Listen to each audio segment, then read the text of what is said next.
the third round of the Blancpain GT Series at the historic Brands Hatch Grand Prix circuit. But before the action gets underway, let's look back at the last sprint race in Misano. Off the line, it was a fantastic start from the Rowe Racing BMW that went around the outside of the Bentley at turn 1 and moved into the lead of the race. Philipp Eng looking really strong in the early stages. There was a dramatic spin in the middle of the pack, and then Dries van Thor hit the back of Maxime Soulé, sending the Bentley spinning. Van Thor would later get a drive-through penalty. Meanwhile, the battles were starting to close in throughout the order. A really tight pack as Van Thor served his drive-through. A great move from Will Stevens, forcing his way past the 98 BMW down at the hairpin, making his first GT racing appearance. Then the Rinaldi Ferrari couldn't hold the charge from the 75 ISR Audi of Philippe Salaquada. He made up a place. The battle was on for the lead. Up the inside went the Audi and just managed to force his way through. Frederik Vervisch moving into the lead of the race. The number 1 WRT car then moved into a very commanding lead, lapping Dries van Thor in the 4 car, who'd had to serve that drive-through penalty. The battles were frantic throughout the rest of the order. Nicky Meyer-Melnoff going up the inside of the 33 car. The WRT Audis everywhere, but that car soon had to serve a drive-through penalty. Meyer-Melnoff not impressed. The 99 Rowe BMW was still coming under pressure. The Acker ASP car was right up behind, but there were no such troubles for Laurens van Thor leading the way. Then the move was on for third place. Up the inside, a very harsh move from Felix Rosenqvist, but he managed to get the move done. Philipp Eng dropped down a position. The 88 car, the Acker ASP Mercedes, up a place. But it wasn't going to last. They retired with just laps to go. But the checker flag fell for Laurens van Thor and Frederik Vervisch, winning the first race of the 2016 season. That was Misano. This is Brands Hatch, and let's have a look at some of the runners and riders. Sergio Jimenez makes his first Sprint Series appearance of the season. He's in the number 3 car alongside Rodrigo Baptista, while home heroes Michael Meadows and Stuart Leonard know this Grand Prix circuit very well, and Leonard is hoping that they can have a good weekend, but knows it's going to be tough. We're obviously here to win, as with any race, but it's my first race at Brands. Mike has done a lot in Porsches here in the past and has been very quick. We expect the car to perform well, and I see no reason why we couldn't win the overall. Of the 2 M Sport Bentleys, the number 8 car has had the better start to the season. Soulé and Soucek winning in the qualifying race in Misano and having a strong finish at Monza. But in the number 7 car, Stephen Kane is excited to get back behind the wheel of Brands Hatch, a circuit he knows well, having raced here in British Formula 3 many years ago. Obviously it's a home race for myself and for Bentley, and to be back in Britain in Brands Hatch is, you know, it's the first track that I'd ever came to in the mainland in the UK, and it's, you know, living here and being a resident is absolutely amazing. So to win with a Bentley at Brands Hatch is the main aim, and it's always great to come home and see your home fans and racing in front of them and doing well. After taking victory in Monza, Com Ledegaard now moves to the Sprint Series in the 59 car. He's going to be alongside Martin Plowman at the Garage 59 McLaren team. While in 58, it's once again Alvaro Parent and Rob Bell. Bell still buzzing, second in the championship after victory at Monza. Monza's still fresh in the memory, so we're coming here with a bit of confidence. The car worked well there. We had a decent opening race at Misano as well, but let's hope we come here and continue where we left off at Monza. I hope the weather stays as it is. Mixed conditions can always throw up a lot of issues when you've got so many cars on the grid. So let's hope it stays as it is, and you know, the McLaren works fantastically well in these conditions, so fingers crossed it stays as it is. It's the same for everyone then, and the racing should be great then. This weekend there are 5 entries in the Pro-Am Cup in the Blancpain GT Series. One of them is the 66 car, the Black Pearl Racing entry. Driving the Ferrari 458 Italia is the Am, which is Steve Parrow, the Austrian driver, and his pro Daniel Keilwitz, the German, who had a very good run in Monza a couple of weeks ago. Monza was really good for us. The race was really good with the team. My first race in the Blancpain, and now we will try to get a good pace also in Brands Hatch. I'm very excited about the track. I heard a lot about the corners here, and I think it will be a nice race here. The 3-car HTP entry is back. In 85, a man who knows a lot about this circuit, Jasmin Jaffar, after finishing second in the British Formula 3 Championship. But the men to watch, Dominic Baumann and Maximilian Buch. Baumann finishing second last time out. Monza, I was a bit surprised. We were such a good, at the end we were so good. It started on qualifying, Maxi did a great lap. And here in Brands Hatch, it's my first time on the track here. I did the track day with the rental car this week, but hopefully we can make the same as in Monza, and it continues like this. It's another three-car team over at Attempto Racing. There with the Lamborghini Huracans. In the 101 car, Daniel Zampieri, the Italian, is partnered with Patrick Niederhauser from Switzerland. Meanwhile, in 100, Max van Splunteren is with development driver Jeroen Mul. I have experience in development of the car early 2015 when Lamborghini started the program from the factory with the new Huracan GT3 you see behind me. And then also having the experience from setting up the car last year for the Blancpain Endurance Series. I feel that I'm one of the lucky guys that already has driving experience and setting up experience with this car. So especially that on finding the basis from which to work on and then having the right tools to adjust the car in the way you want it. I think that's my main asset here. At Rowe Racing, Alexander Sims and Philipp Eng had an excellent opening weekend in Misano. Monza wasn't too bad either, and they're going to be looking to run towards the front of the order again. In 98, there's a new entry. Nick Katzberg can't make it, so Jesse Krohn is the man alongside Steph Dusseldorp this weekend. But Krohn knows this Brands Hatch Grand Prix circuit well. Basically, I started my racing career in England from Brands Hatch, doing Formula Ford Festival, and I've always enjoyed the track. It's been a good place for me, and it's been a successful place for me. So I think it should be good also with the GT car. It's a hard championship. It's probably the hardest GT championship in the world. I'm here to do the best we can, help the team to get a result. It's not going to be easy, but I think we have the right team and the right driver lineup to do a good job here. Takaboshi and Buncombe will once again share the 23 RJN Nissan, while in car 22, Sean Walkinshaw, who got a podium here last year, is partnered with Mexican Ricardo Sanchez. The track suits the car, especially on Sector 2 and Sector 3. Sector 1 is not the best sector for us, but if we manage to have a good balance with the team, I think we can be in the podium in silver class for sure. So looking forward for the race.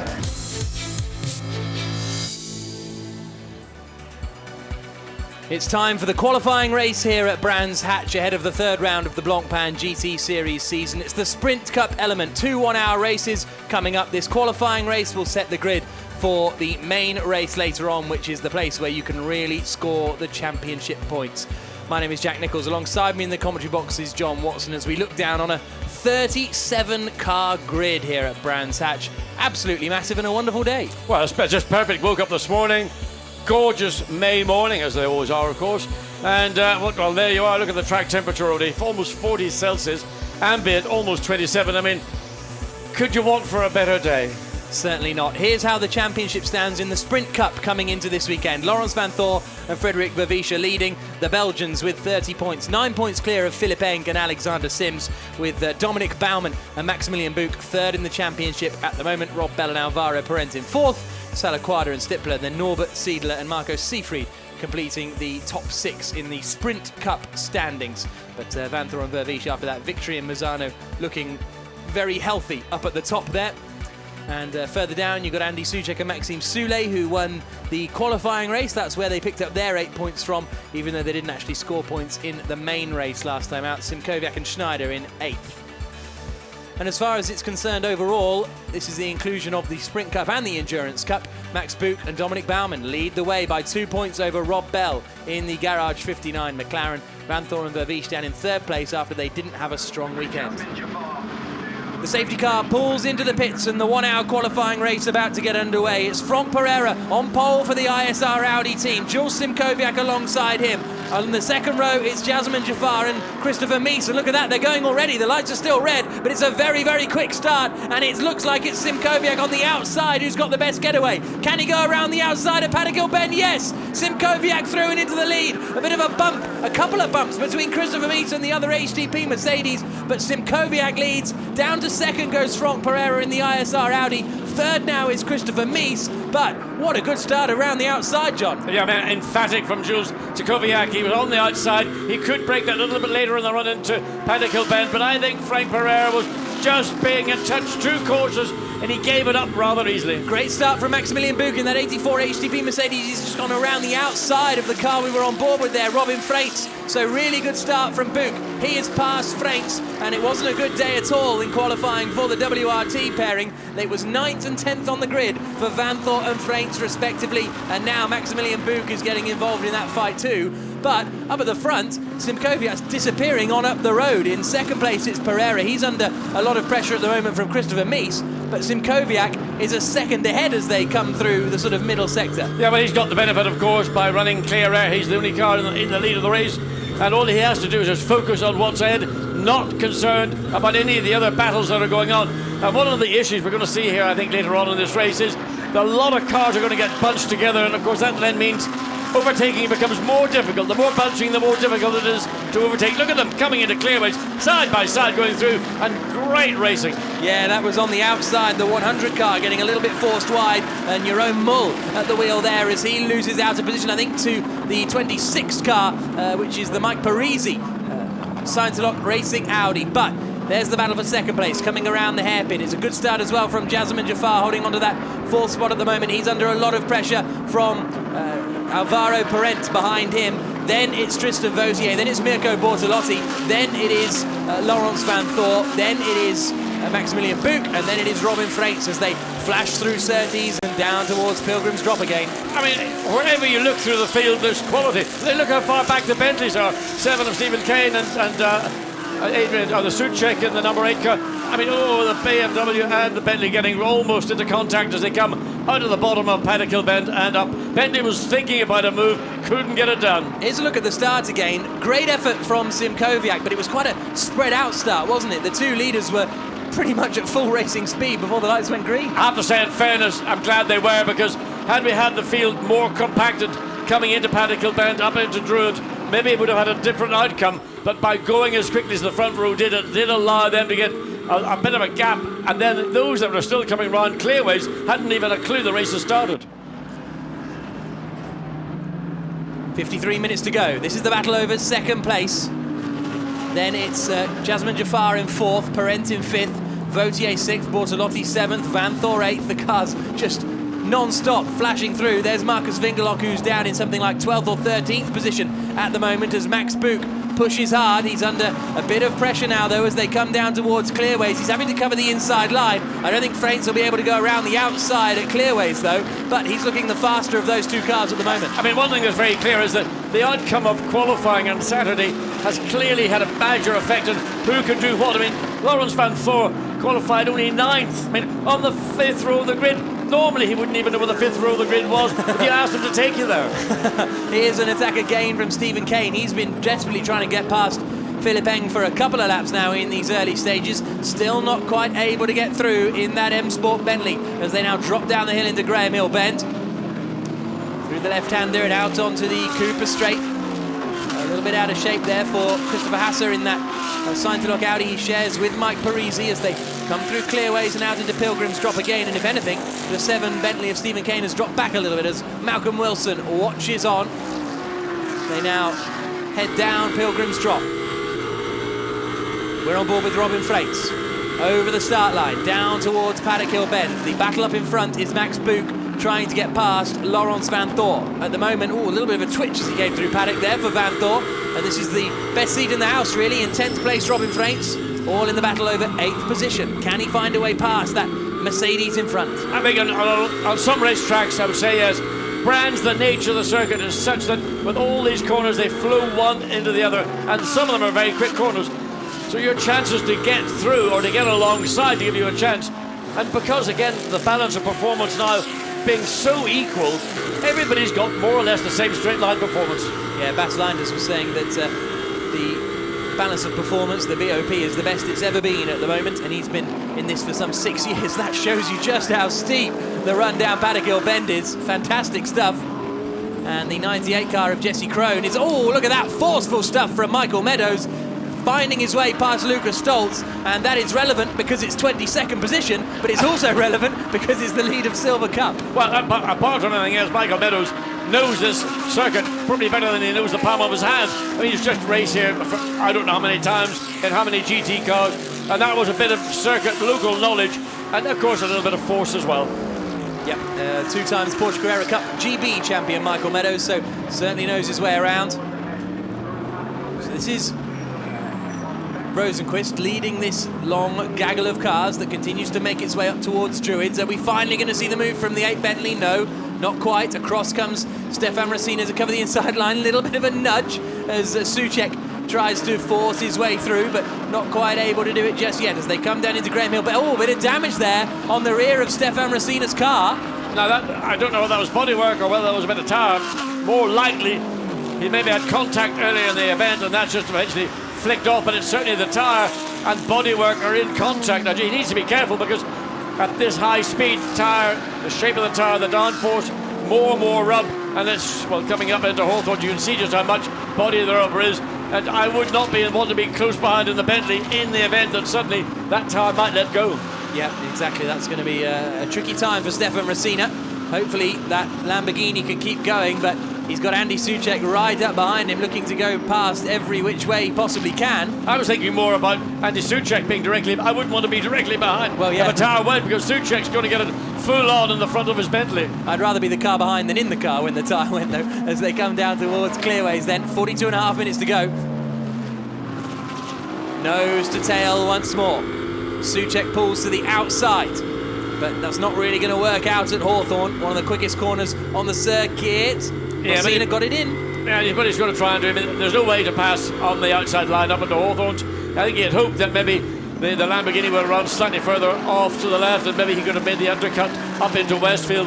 But Racina had it sort of pretty well covered. He knew what he needed to do, and that took the momentum away from Souček. He'll be sitting in the car fuming because he knew that he's been sort of snookered on that particular move.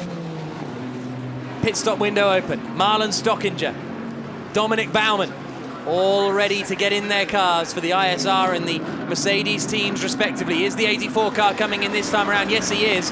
As is the Acura ASP car of Rosenqvist to hand over to Vautier, as is one of the WRT Audis, as is, well, quite a few cars now, and the McLaren in two, Alvaro Parent handing over to Rob Bell. Yeah, I mean, this is, I hate to say it, but this is where this race can be won and lost, because time lost in the pits will be very difficult, and more importantly, it's track position lost on the circuit.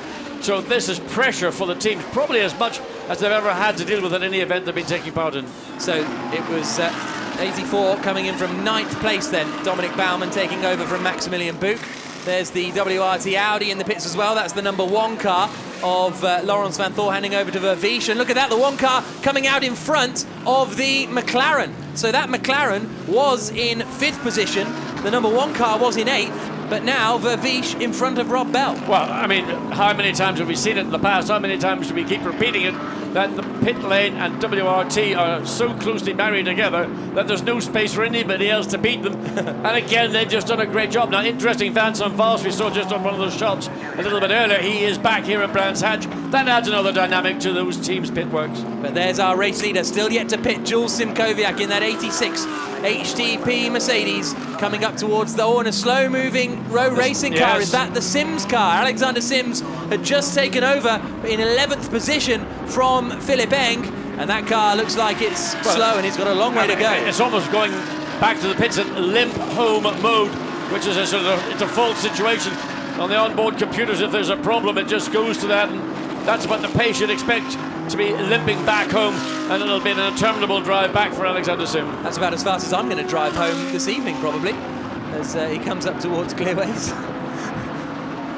Now here's a good little battle brewing. Well, actually it's the 33 car of Christopher Mies that's lapping this Nissan, I think. Look how much straight line speed the Nissan has. Almost got back past Mies, but not a good day for the Nissan team. No, they've had a bad weekend, actually. The qualifying was really poor, and aggressive blocking there. Now that's not necessarily the smartest thing to be doing when you're being lapped, but possibly maybe wasn't even aware that the other Audi was trying to sneak up the inside, gets through into Dinkeldale and then makes its way on towards Sterling's.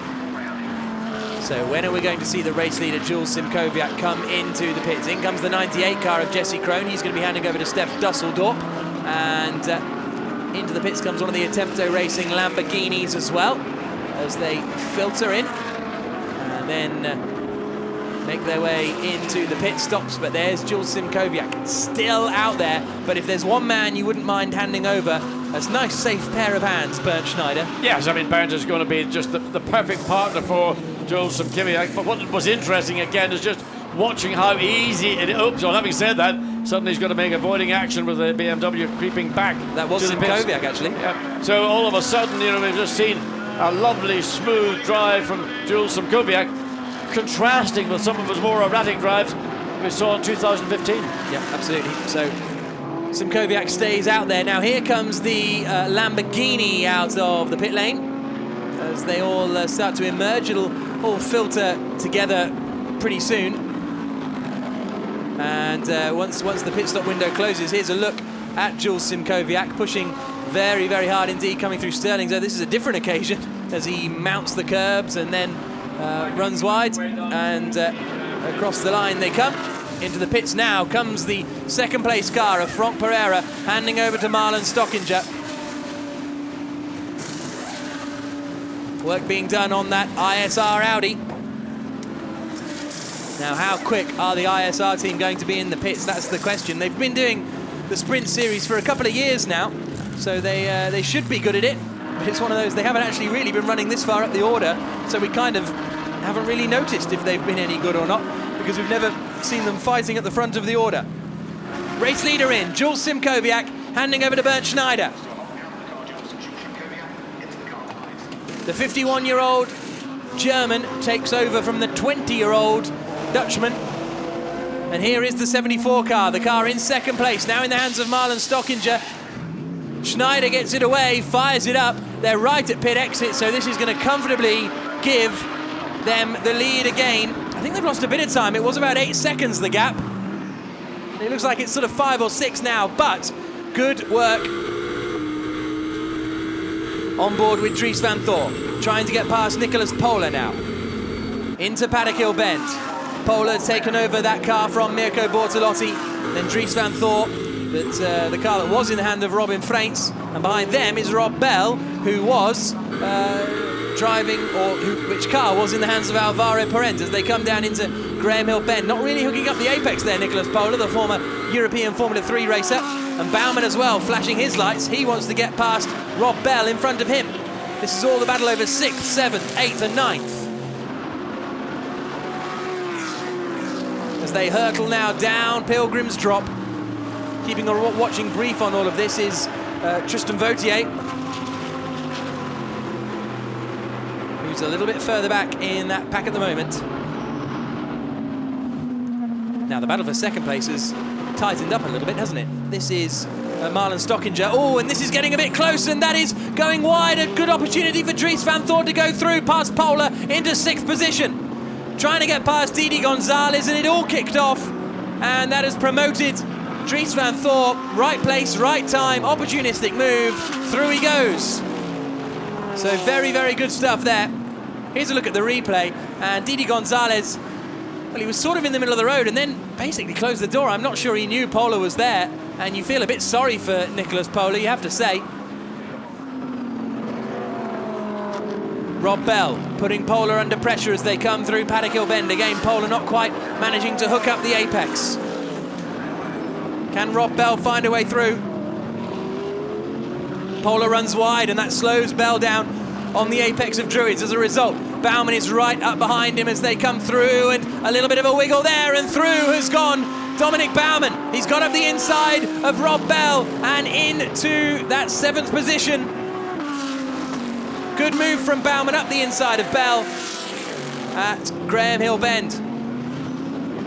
Battle's going on here as Maxime Soule is doing battle with Mike Parisi in the side to lock Audi lower down the order. This is a good squabble.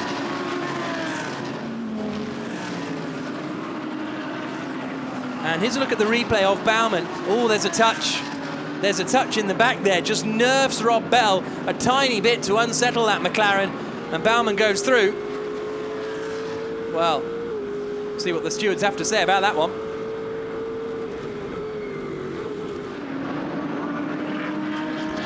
Baumann now has closed right up to the back of Nicolas Pola, but frustration for Renaud Dufour because he's just seen the message here on the timing screens. Drive-through penalty for Baumann for causing a collision.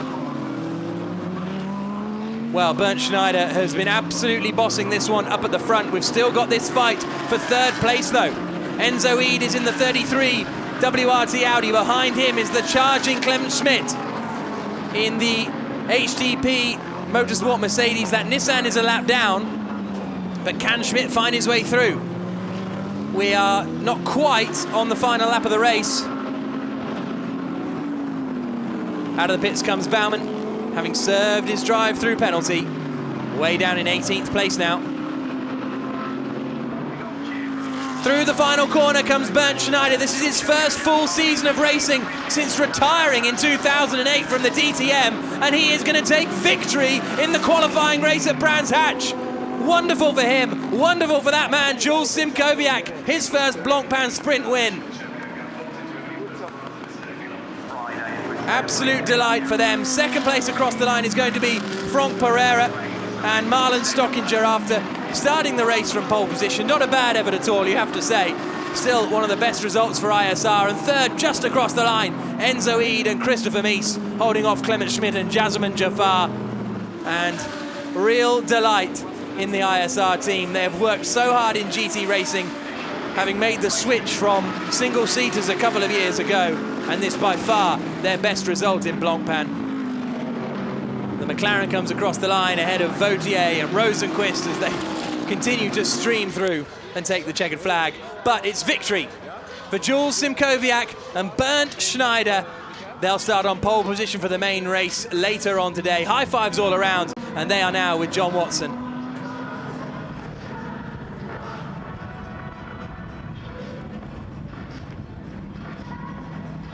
First of all, congratulations to Jules and also to Bernd. And start with you, Jules. Brilliant start. Swooped around the Audi into Paddock Hill Bend.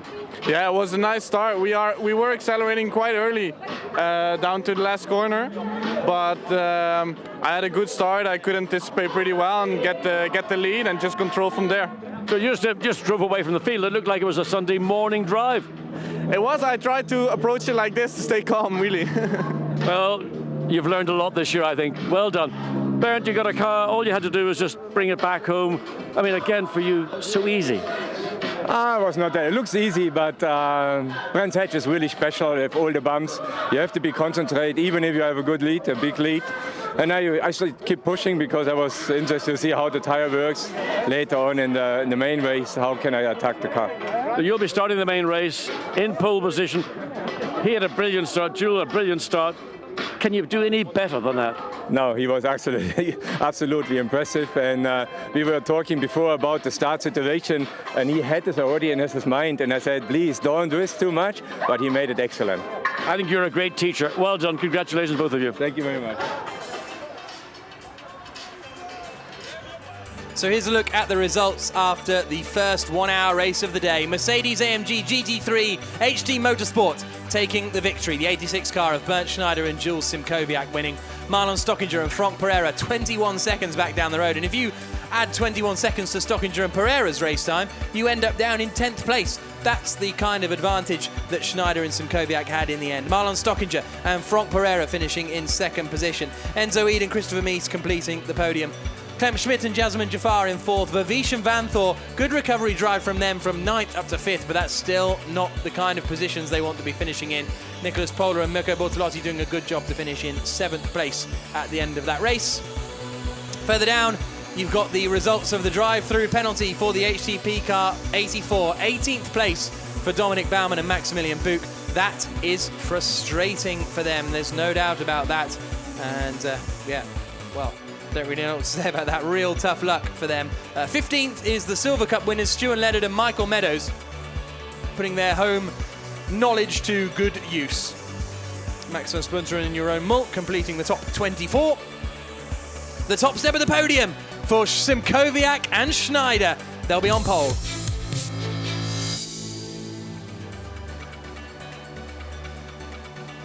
The main race is about to get underway here at Brands Hatch after the exciting qualifying race earlier on. The victory taken by Jules Simkowiak and Bernd Schneider, and as a result, they're going to be starting on pole position this afternoon. And I mean, what a day. What a day it is here in the Kent countryside in the United Kingdom. One of the classic old school race circuits. 27.6 degrees the air temperature, track temperature 37.4 degrees. It's 4 o'clock in the afternoon and it's going to be an absolutely fantastic race. My name is Jack Nicholls. At the moment down on the grid is John Watson, but he will be joining me up here later on if he can manage all the stairs. But it is pretty high up here and that's pretty much our view we have. And when the racing isn't on, it's time to catch some rays on what is a fantastic May weekend. This is a look at the 3.9 kilometre Brands Hatch Grand Prix circuit, the full circuit in use, 9 corners, only 2 left-handers, but nowhere near as simple as that makes it sound. One of the most challenging tracks on the calendar, I think it's fair to say, and all the drivers love coming here. Of that, there can be no doubt, and this is a fantastic place to have a race. This is the Sprint Cup standings at the moment after only 1 round in Misano. Vanthor and Vavish are at the top of it. Philip Eng and Alexander Sims are second. Baumann and Buch are in 3rd position. Neither of those guys scoring any... Oh no, Vanthor and Vavish did score a couple of points with their qualifying race result. Simkoviak and Schneider up to 4th thanks to their win in the qualifying race. You only get 8 points though for winning the qualifying race, whereas it's 25 up for grabs for the main race, which is coming up momentarily. There you can see Daniel Zampieri and Patrick Niederhauser only have 1 point so far. They'll be hoping to add to that today, but it's going to be a tough ask for them because they are down on the 13th row of the grid. As far as the overall Blancpain GT Series points are concerned though, which includes the Sprint Cup and the Endurance Cup, Max Buch and Dominic Baumann are leading that by 2 points, but Vanthor and Vavish mean that there's now only 5 points separating the top 3 cars in that battle. Com Ledegaard and Shane van Gisbergen are in 4th and 5th respectively. And then we've got Schneider and Simkoviak after their win have launched themselves up to 10th place in the overall Blancpain GT Series Championship. And Andrea Rizzoli and Alessandro Bonaccini completing the top 16. Further down, you've got the likes of Enzo Eden, Will Stevens, who aren't here racing this weekend, but they will be back for the remainder of the year. So the grid starting to be formed, the cars making their way from the pit lane. Pit lane is still open, in fact, so they can go through and do some installation laps if they wish.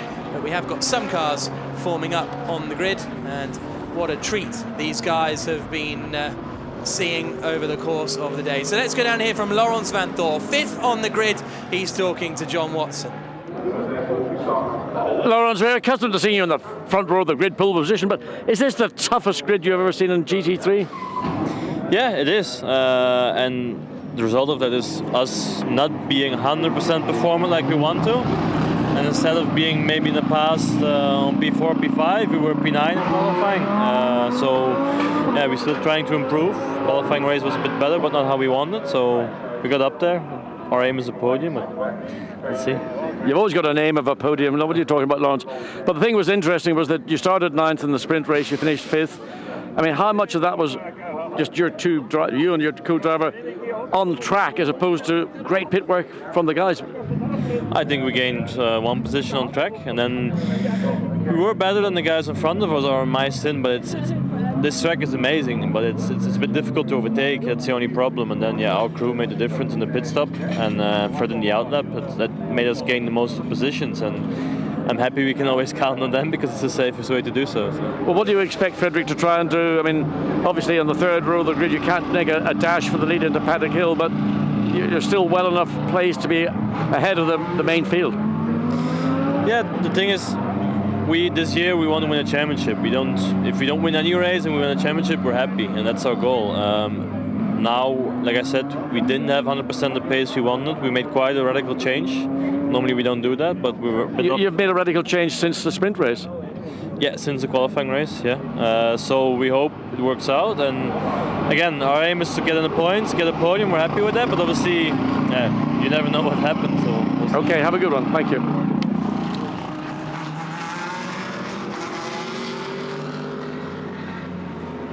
So Laurens Vanthor having a very good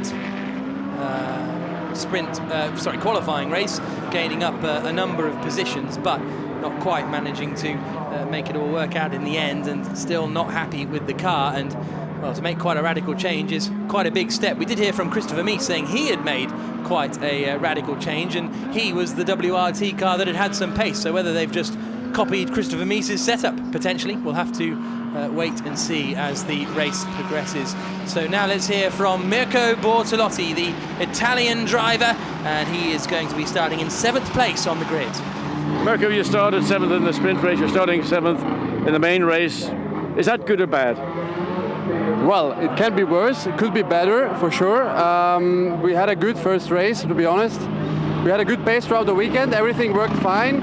I had an ultimate lap in qualifying, which I'm really happy about, but wasn't enough to be in the first 2 rows, unfortunately, because it's very, very close, and obviously we are happy with the position we have, and we look forward to the race. The problem here is overtaking is quite hard. Okay. Now, we know that it's such a competitive field here, and some of the other cars ahead of you, maybe some behind you, have actually made apparently quite radical changes. Have you made any changes to your car?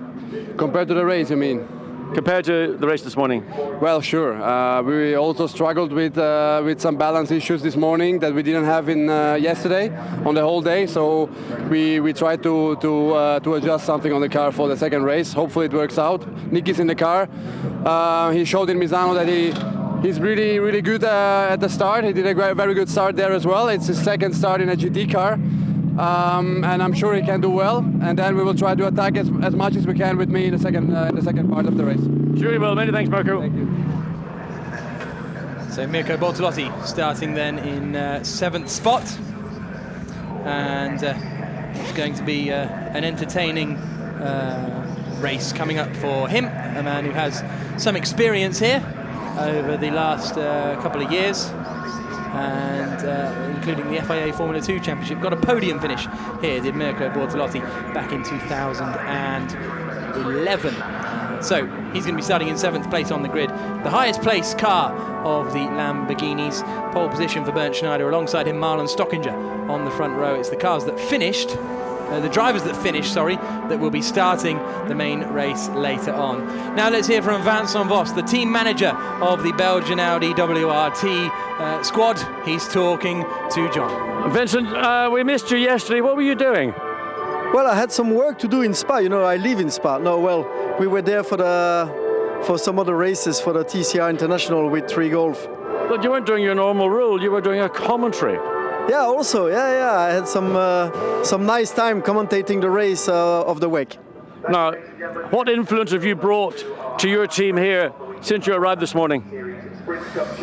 Nothing special, you know. They do everything. They do everything on their own.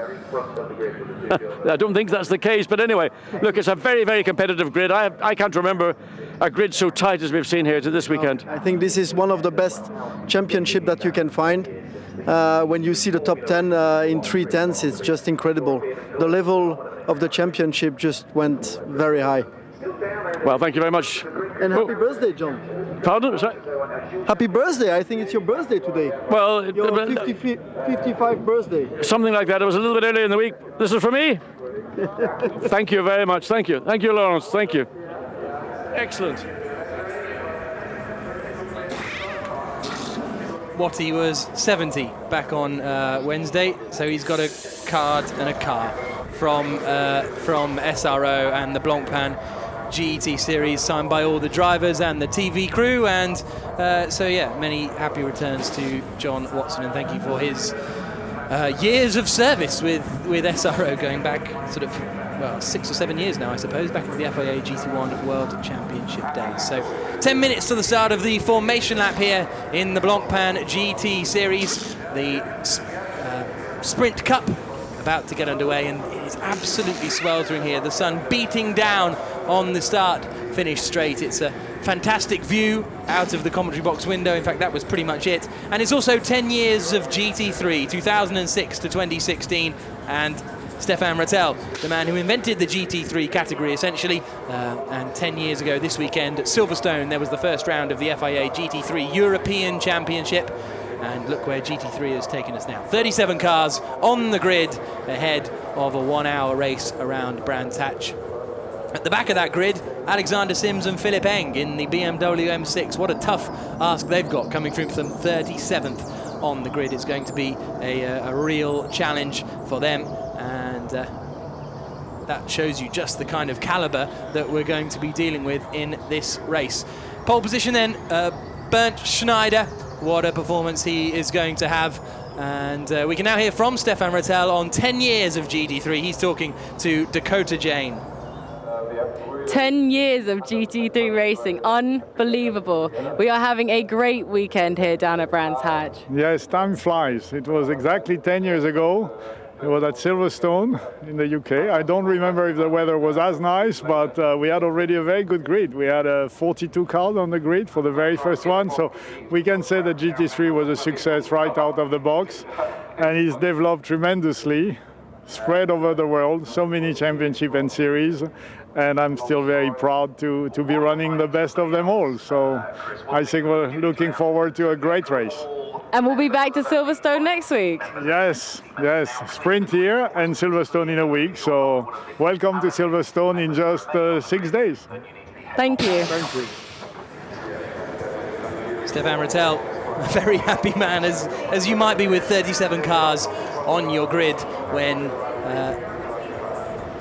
a lot less would be absolutely fine. We had a fantastic race earlier with 19 GT3 cars in the Blancpain GT Sports Club event, so 37 is absolutely huge. So it's going to be an entertaining 1 hour race that we've got coming up, and here's a look at the front of the grid. We've got Bernd Schneider here on the left-hand side. Alongside him on the front row it's going to be Marlon Stockinger, who is starting that 74 ISR Audi, and what a performance they had earlier on. The ISR team absolutely over the moon to get that second place result, and the Czech squad are going to be hoping they can maybe go one better here today, but with Bernd Schneider starting on pole position, it's going to be a big ask for them. And there is Schneider sat in the car getting ready to take to the start of this 1 hour race. As the grid is being cleared, it's a very busy grid down there as they try their best to clear everybody away. Second row of the grid will be Enzo Eid alongside Clement Schmidt. Expect their battle to continue that had gone on for most of the last part of the race. There you can see Enzo Eid just getting suited and booted and ready for the action to get underway. We've still got sort of 4 minutes to go before the formation lap gets underway.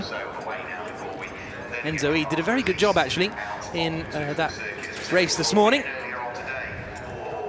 to hold on to that third position, and if he can hold on to that kind of pace at the start of this race, then he and Christopher Mies are going to be in good stead. A good crowd here at Brands Hatch. They've been treated to all sorts, not only the Blancpain series but also the GT Sports Club and also the Ultra Car demonstrations that we've had. McLaren P1s hurtling around, Vulcans, even the electric car, the Rimac, making its way around this Brands Hatch circuit. At the moment though, all you can hear are the birds in the trees, but that will be interrupted before too long by the thunder and the roar of V6s, V8s and V10s, some turbocharged, some normally aspirated, a real plethora of power units, if you will, in these GT3 cars that are about to get going for this main race that could be crucial for the championship. We've only got there's 10 rounds in the Blancpain GT series. Next up after this, it is Silverstone in just 1 week's time in the Endurance series, and that is going to be fascinating and entertaining as well. Now we can hear from Jonathan Palmer. This is Jonathan Palmer's circuit. The former F1 driver is talking to Dakota Jane. Jonathan, we're having a beautiful weekend here down at Brands Hatch. Well, the weather is fantastic here, isn't it? And this Grand Prix circuit is really magnificent in any weather. But with the sunshine here, we've got a huge crowd, but really all because of this magnificent grid of Blancpain GT3 cars. It's absolutely fantastic. Stefan Rattel, an SRO, do such a great job, really understanding what people want in terms of whether it's drivers or teams out of this, and the results are here. Thank you very much. Jonathan Palmer then, the Chief Executive of Motorsport Vision that run Brands Hatch and Cadwell Park and Snetterton and Bedford Autodrome, and a man who has seen some good racing over the years. So let's have a look then as we segue our way down the grid. On pole position is going to be Bernd Schneider in that HTP Mercedes. Alongside him on the front row is going to be Marlon Stockinger in the 74 ISR Audi. And the second row of the grid, Enzo Weed on the left-hand side with Clement Schmidt alongside him. Then on row 4, we have got the first of the Belgian Audi Club.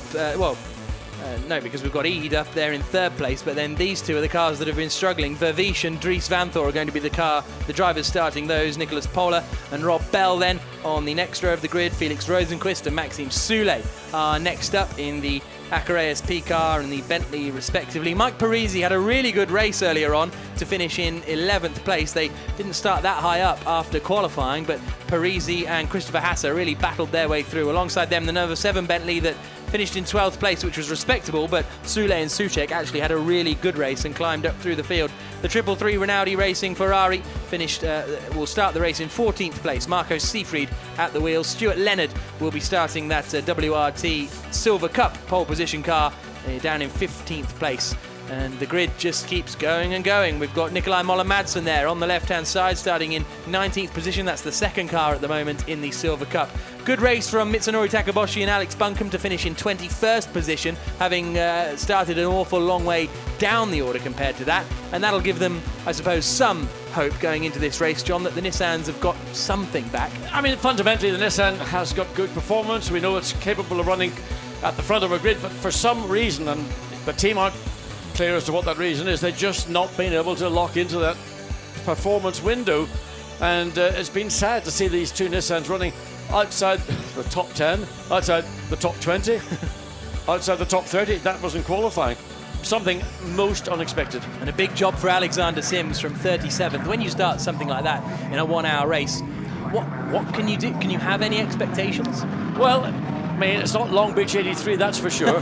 So, I mean, the cars are so evenly matched. The reliability is so good.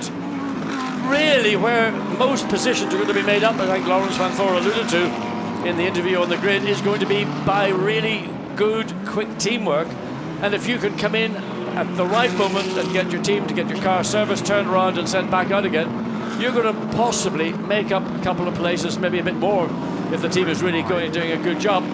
It is so difficult with the equality of performance of all these cars from the front to the back. Even a car that's being lapped, you need the cooperation of the lap driver to help you get through cleanly. It's so competitive. I mean, unbelievable.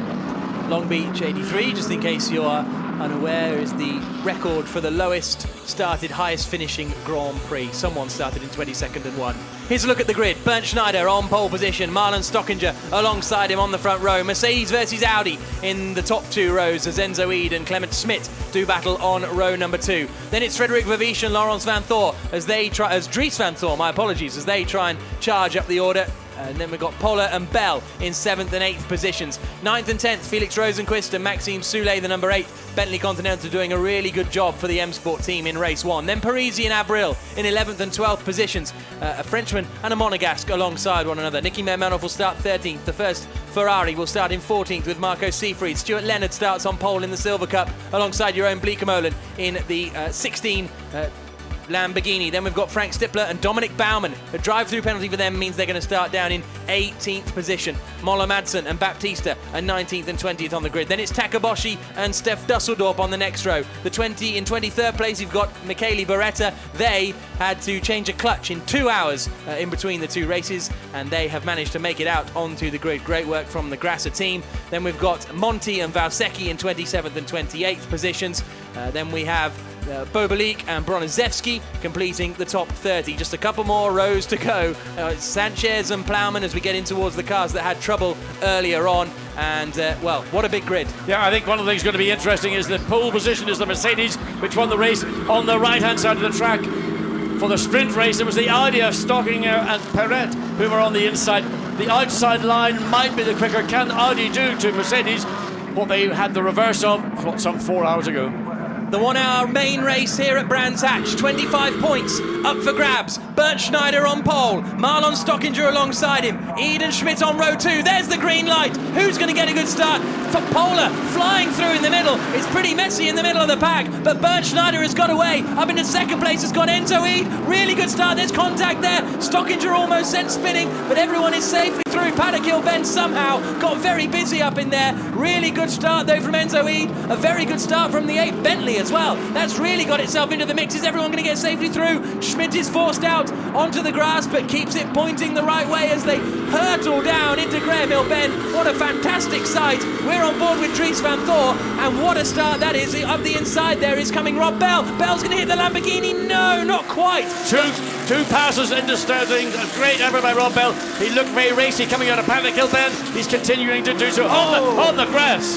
Dominic Baumann on the grass as they come down through Pilgrim's Drop. But it is Bernd Schneider who has held the lead. Really good start from Enzo Ede to get up into second position. Really good start as well from Maxime Soule, who has climbed up the order. But everybody safely through the first half a lap. It's getting side by side, very busy into Westfield. Everybody makes it down and through, and it's very, very close as well behind Marlon Stockinger. He is causing a bit of a stop in the pipes at the moment. Everyone else trying to fight their way around, but it's Schneider who's got away at the front. Yeah, but Maxime Soule clearly has had a great start to get that car up into fourth position or fifth position, and looking to give a lot of grief to the Mercedes ahead coming into clearways. I mean, just end of the first lap, barely gaps between any of these cars. Then the Mercedes comes across with 3/4 of a second advantage over Enzo Ede.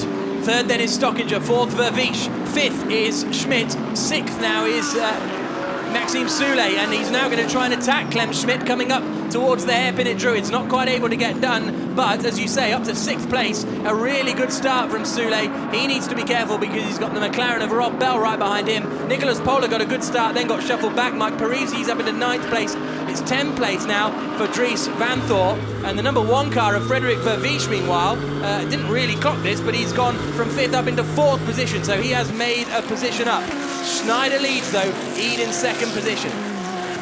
Through Surtees and then down towards Pilgrim's Drop. What a sight as they all hurtle through, and round the outside goes Soule. Great move to get past. He's up into 5th position now around the outside at Hawthorne Bend. I mean, that is the first time I've seen anybody do that well, I can't remember when, but that was committed. It always looked like Maxime Soule was about to do something dramatic. He's executed the pass of the weekend, in my opinion, so far. Now Mike Parisi is the next man to try and get past, although he's now under pressure from Dries Van Thor behind as they fling through Sterlings and down towards Clearways for the second time.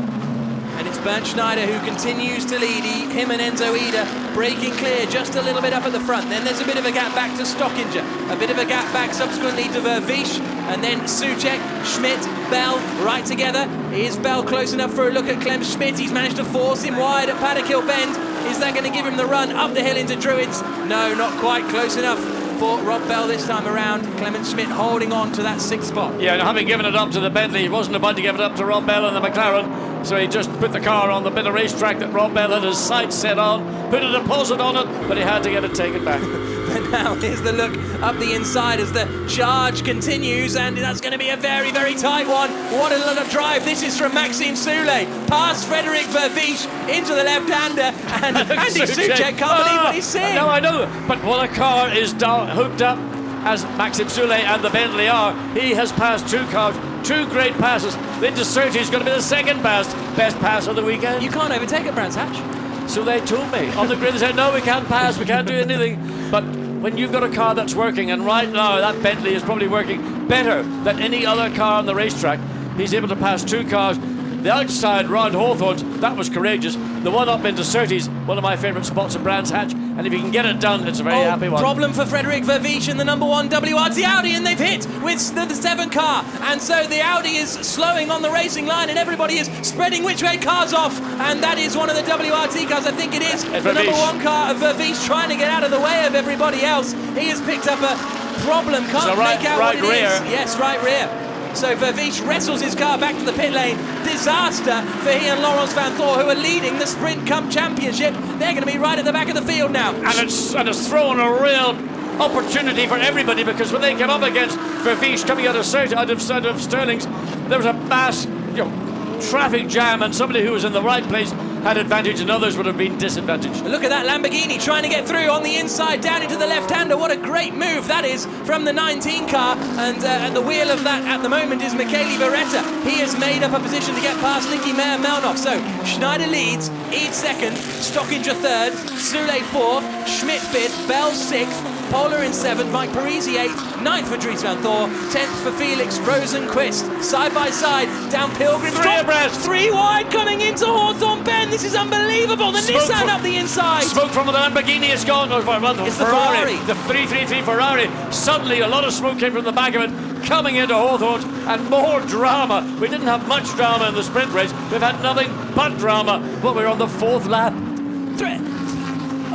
I don't know what to say.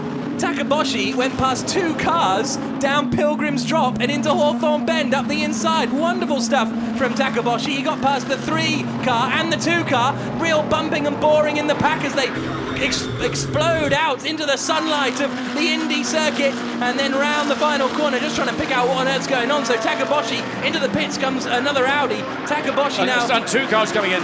Takaboshi across the line, and he has got himself up to 16th position in that Nissan that qualified about 32nd. Well, we've seen, we don't know the reasons why, but something has clearly been changed between sprint race, now the main race, and that is benefiting the 23 Nissan. I mean, I can't believe the performance we're seeing from it. Even the 22 Nissan up to 27th, the sister car. Here comes Soulé. He wants another overtake. Coming down Pilgrim's Drop. He's up behind Marlon Stockinger in the battle over third place. Looks to the outside. He's not going to be alongside enough, I don't think, to do the outside at Hawthorne manoeuvre again. But Soulé is absolutely on a charge as they come down towards Westfield Bend.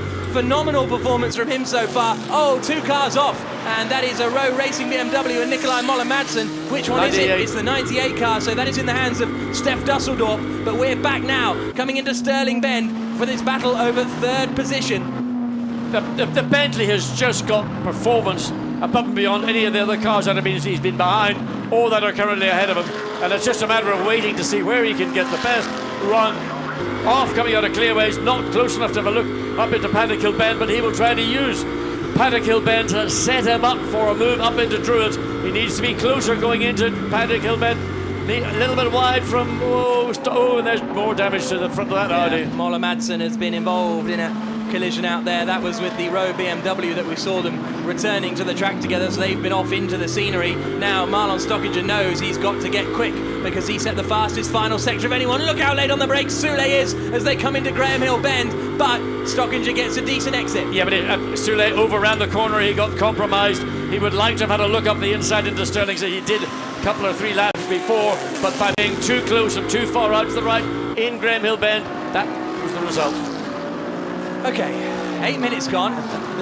Just going to breathe a little bit. Bernd Schneider leads this race for the HDP team, car 86. Then it's Enzo Eade in second for the WRT Audi squad. This is the third place battle. Stockinger for ISR versus Soulé for M Sports, as he goes a little bit wide there. Now we've got the 2 Attempto racing cars going side by side. This is Valsecchi and Van Splunteren doing battle. Davide Valsecchi ahead in the 77 car, the former GP2 champion from 2012. Max Van Splunteren, the young Dutchman, right up behind him as he tries to make his way up through the order. Then behind them it's Perezzini, and then following them is Ricardo Sanchez in the Nissan. And certainly Valsecchi's having to be very, very single-seater minded, and he was defending. Look, again, the Bentley gets the run coming up into Paddock Bend. Again, he's got to try and make the undercut, but it's too wide in the exit, too early, too wide for the Bentley. So again, the run, the speed he might have gained was lost on that exit. Now, incident between car 1 and car 8 is under investigation. So that's Maxime Soulé. Yeah, and no, sorry, car 7. My apologies. So that's at turn 8. So that's Vincent Abril and Frederic Verviche at Stirling's Bend. So perhaps that's what caused Verviche.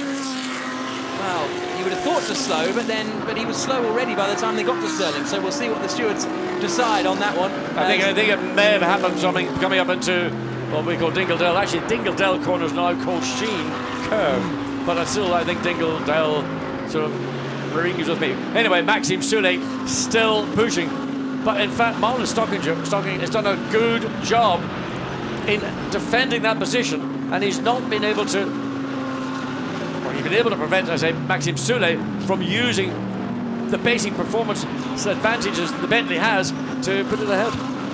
50 minutes to go. The start incident for, or the starting procedure for Nicolas Pola is under investigation, and I said that he got a good start. Maybe it was a little bit too good, and the stewards are looking into that, but Pola now is under pressure from Mike Parisi. This is Pola in that green Lamborghini, but he's got Parisi breathing right down his neck as they come down towards turn one. This is the battle over 7th position, but that Lamborghini just holding on at the end of the straight and can't really do anything about it. Behind Parisi is Felix Rosenqvist. Yeah, and Felix Rosenqvist is one of those youngsters who's come into Blancpain GT3, both sprint and endurance, who I think has got a massive future. He's had a great career in single-seaters, and he's adapted extremely well to the AMG GT3 Mercedes. There's the third place battle. Stockinger ahead of Soulé. What a race and a drive this has been for Maxime Soulé so far as they come down Pilgrim's Drop and up into the right-hander of Hawthorne Bend. There is traffic about 2 or 3 seconds up the road.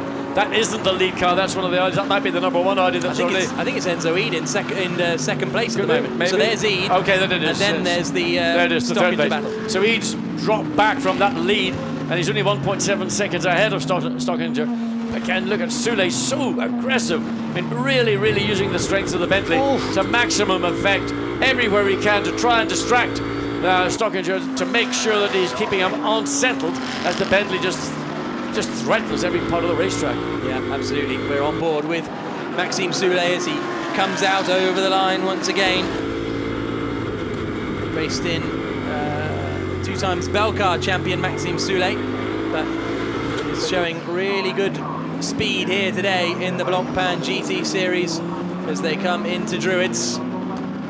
So here's a look at the start. Watch out for the green Lamborghini. Well, I mean, everyone kind of darted everywhere straight away. Messy start, really. The Lamborghini is there, but it was on the inside in paddock that gave it the real track position, and then on the ability to get up on the inside and stay on the inside. So Verviche is slow already. Yes. Okay, so that's the collision there between Verviche and the 7 car. And the 7 car of Bril. So the damage had been done to the Audi, and really it was more Bril trying to take avoiding action. Oof. Then again, you can see the Ferrari coming up. That looks like it was a terminal failure for the Ferrari, and that's the first time they've been running the Rinaldi 4. This is the 3 wide. This is the 3 wide Nissan. The 2 WRTs are on the left-hand side there, and Takaboshi goes. There's the Thank Ferrari. you very much. Yeah, and goes through. Whoa, there they go. So that's that was down at the bottom of a Graham Hill bend. Goodness me, this little highlights package is very long, isn't it? As we go 3 wide there, the 75 ISR car getting involved as they went 3 wide and burst out back into the sunshine. Nice little highlights reel. Thank goodness that's over. We can once again sort of draw breath. Ben Schneider comes across the line for the 9th time. Waiting to see how big the gap has grown. It's now just 4 seconds on Enzo Eid, who's really being able to drive a relatively clear air himself. He has got this battle going on for 3rd place behind him, but in a sense that battle is self-absorbed, and Eid is able just to concentrate on trying to keep as close to the lead Mercedes as he can. Clement Schmidt is running in 5th place. Then it's Rob Bell in 6th position for the Garage 59 McLaren team. Nicolas Pola still running in 7th place, but still, I think essentially holding up everybody else, because we've got Mike Parisi right behind him, Rosenqvist right behind him, and then Dries van Thor right behind him, and the number 1 WRT Audi down in 28th position. There's not going to be any points today, I don't think, for Frederic Verviche and Laurens van Thor from there. No, not at all. I mean, other than some extraordinary set of circumstances, but one can't see those unfolding. So, I mean, what a disappointing main race this has turned out to be for the number 1, the people that are the drivers that were leading the championship coming into the start of this main race. Through Westfield Bend. What a treat those fans have seen so far today. Great to see so many of you on social media enjoying the opening laps of this one as well. Thank you very much for being with us. There's Dries van Thor in car number 4, the youngest driver in the field, 17 years old, and he is trying to put Felix Rosenqvist under some pressure in that 88 Acura ASP Mercedes, and they're all queued up behind Nicolas Pola. Oh, but Nicholas Pola has been given a drive-through penalty because his wheels, and he's run very wide there coming down through Paddock Hill Bend. Is that going to be an opportunity for Mike Parisi? It's irrelevant. It is, but Parisi may not know that the drive-through penalty has arrived yet. He didn't have his wheels down at the 3-minute board. Yeah. So the... I mean, in that circumstance, that will be put up on the screens. Everybody will be aware of that. The team will be needing to tell Mike Parisi at the earliest opportunity that while he needs to stay ahead of Rosenqvist, looks to go up the inside into Surtees and didn't get quite close enough to make a pass. So Mike Parisi may well be made aware of the fate of the Lamborghini ahead, but he is certainly more than aware of the pace from the young Swedish driver Felix Rosenqvist. So Pola in this 7th place. When he serves his drive-through penalty, he will be, well, Mike Parisi behind will be released, because at the moment these guys are 4.5 seconds behind the gang in front, as we see the 7 Bentley in the hands of Vincent Abril running in 11th place at the moment. Bit of damage to that car after, you can see it on the front left there, after the contact with Frederick Vavish, who was slowing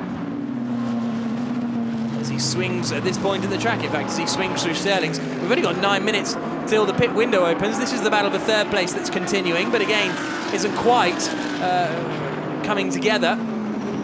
Soulé still 0.3 of a second down. A little bit of a relaxation for Andy Soucek. Well, Andy Soucek was, the look at his face in the opening laps when Maxime Soulé was literally carving his way through the field. So he knows what he's got to do when he gets into the car. Of course, there will be that pit stop, and it will be in the hands of the Bentley, the M Sport team, to make sure they turn the Bentley around and try and get the best advantage, try and get back out, use the pit stop to get ahead of the number 74 Audi, currently 3rd place. Down towards Pilgrim's drop again. These two starting to drop. Clement Schmidt a little bit, and 26-year-old Austrian doing a good job though in that 5th position, especially when you compare to where this car is at the moment. Dominic Baumann and Maximilian Buch's 84 HDP Mercedes, the car that you would have said would be the strongest out of the 3 HDP cars, currently down at the back, and that man's got a lot of work to do, Maxi Buch. Yes, it's sort of out of position down the 12th place, and I mean, he's going to be thinking about who's ahead of me and who's going to be in those cars when I get back in. So again, Mike Parisi. But I mean, Takeboshi in the Nissan is the one that really is becoming a focal point, because he's driven a really outstanding stint with the number 2, and that's it's Michael Meadows. Yeah. Stuart Leonard, sorry. They're down 17th, just 1 place behind Takeboshi. So, don't know why the onboard cameras are so... There's the dust that came off when we had that melee going into Sterling's. So what's going on here? This is Mike Parisi. So Parisi is ahead of Rosenqvist, and now Vincent Abril is starting to join this fight. I think now, yes, Pola has served his drive-through penalty, so that has released this gang. There is Pola exiting the pits, and he's going to come out well down the order, but this has released these guys now out of that traffic jam. So it'll be interesting to see their pace. So it's going to be whether can the Mercedes and Dries Van Thor behind do anything to put pressure onto Mike Parisi. And we've got just 5.5 minutes before the pit window will be open. In the meantime, the gap at the front is up to 5.4 seconds, and second to third, it's just around about a second, but 3rd to 4th, under half a second. So there is our race leader, Bernd Schneider, coming through the left-hander of Sterling's and down towards the final corner on the circuit at Clearways, then through Clark Curve. This is a replay of, yeah, he did run a little bit wide there. I thought we saw some grass being kicked up, but... I don't know whether maybe he had to run slightly wide earlier to get past the Ferrari, and then may have picked up a little bit of ground. Side by side. Here comes it is. Soulé up the inside in the battle for 3rd place. Is he going to make it stick? Yes, he is. Maxime Soulé continues his charge and is up into 3rd position now for the M Sport Bentley team. This is one of the best drives I've seen from Maxime Soulé. Very good driver, but this is impressive. This is inspired. I mean, that was a pass. Once again, you've got to go back to Clearways, because that's where you would have started the overtake by just being quicker out of the corner, and then most importantly to get along side by side before you get into the braking into paddock. Absolutely textbook overtake. So Bernd Schneider leads for the HDP Mercedes team. 2nd is Enzo Ede in the WRT Audi. 3rd now is that man, Maxime Soulé, in the M Sport Bentley. 4th position is Marlon Stockinger for ISR. 5th, Clement Schmidt. 6th, Rob Bell, 7th Mike Parisi, 8th Felix Rosenqvist, 9th Dries van Thor, 10th Vincent Abril in the number 7. Bentley, oh, there's who the blue flag was for. It was for Claudio Stanišić, who was hugging the inside line out there and moving a little bit slowly. Keep an eye out on that one, whether he's run into troubles or just getting out of the way of the cars that are coming around to put a lap on him. Less than 40 minutes to go, so only 5 minutes before he's going to be getting in the car and heading out onto the track. Jules Simkowiak. The thing I'm going to keep an eye on is now that Maxime Soulé has got into 3rd place. The gap when they came across the line in the last lap, 1.6 seconds between Soulé and 3rd to 2nd. There's the pass again. What a beautiful move by Maxime Soulé. No difference in straight line performance of the two cars, but Soulé got the position where it counted, and so that's how you make clean, easy passes. The gap now between 4th, 3rd and 2nd as they wait to come across the line. And that's going to be the next thing. Is Enzo Eid going to be able to hold on to that 2nd place before his pit stop comes, or will he find himself being engulfed by Soulé on a charge in the Bentley? So Bernd Schneider, a little word on Bernd Schneider, John.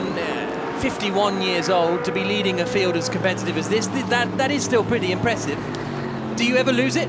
I think a driver his quality, experience, intelligence, and I'm putting those three sort of comments in no particular order, and off the track coming down out of Graham Hill Bend. Yeah. But what Bernd Schneider has done in his motor racing career, I think, is outstanding, and what he's doing now is an illustration that you never lose the ability, the skill and the motivation, and just put him in the right car, put him in a 24-hour race. He is somebody you always have your money on.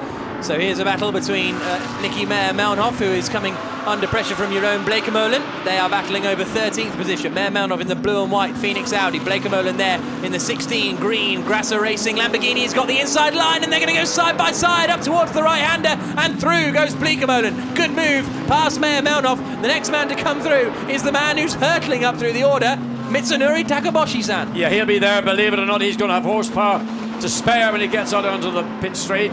But that was a great pass by Jeroen Bleekemolen, again getting its track position. And what's going on here? Enzo Eid, he's just run him down in the space of 1 lap by 1.3 seconds. This is fantastic stuff from Maxime Soulé. He is now right on the back of Enzo Eid for 2nd place. This is the Bentley that started this race down in 10th position on the grid, and at a track where you can't overtake, he has managed to find his way up into 3rd place, hounding the back of Enzo Eid in front. That last lap, he was the 2nd quickest man on the circuit. Only race leader Bernd Schneider was quicker through Hawthorne Bend. So he's and that's Davide Valsecchi off into the gravel trap for the Attempto Racing team at Druids. And that must be assisted, I'd have thought. Well, difficult to tell. Most likely would be assisted. Whether there will be localised, we're not seeing a localised yellow flag on our screens in the minute. So whether that car can return to the track under its own steam, or whether it's going to have to get assistance, we will hopefully soon find out. The marshals are trying to push the car out of the gravel trap, I can see out of the window, but that's going to be an ambitious one. Oh, here they come through some back markers. This is the battle for 2nd place. Enzo Eid and Maxime Soulé. Soulé in the Bentley, right up behind Enzo Eid. He's right in the wheel tracks of that WRT Audi. Pulls to the outside on the run down towards Paddock Hill Bend. He'll then hold back, brake early, get on the power, and see if he can get the cutback up towards Druids, but there's going to be yellow flags up there, so he won't be able to. Finally, the flags are being waved. He goes in deep. Yeah, and he didn't really slow down enough to recognise those wave yellow flags. Suspect his concentration was totally on what he was doing and not maybe picking up those flags, but certainly Soulé needs to be careful not to overrun on the exit of Graham Hill Bend. Stockinger, meanwhile, I'm just trying to figure out what's happened. It's with Felix Rosenqvist, because I think he's made up a couple of places. I'll keep an eye out on that one as they come through.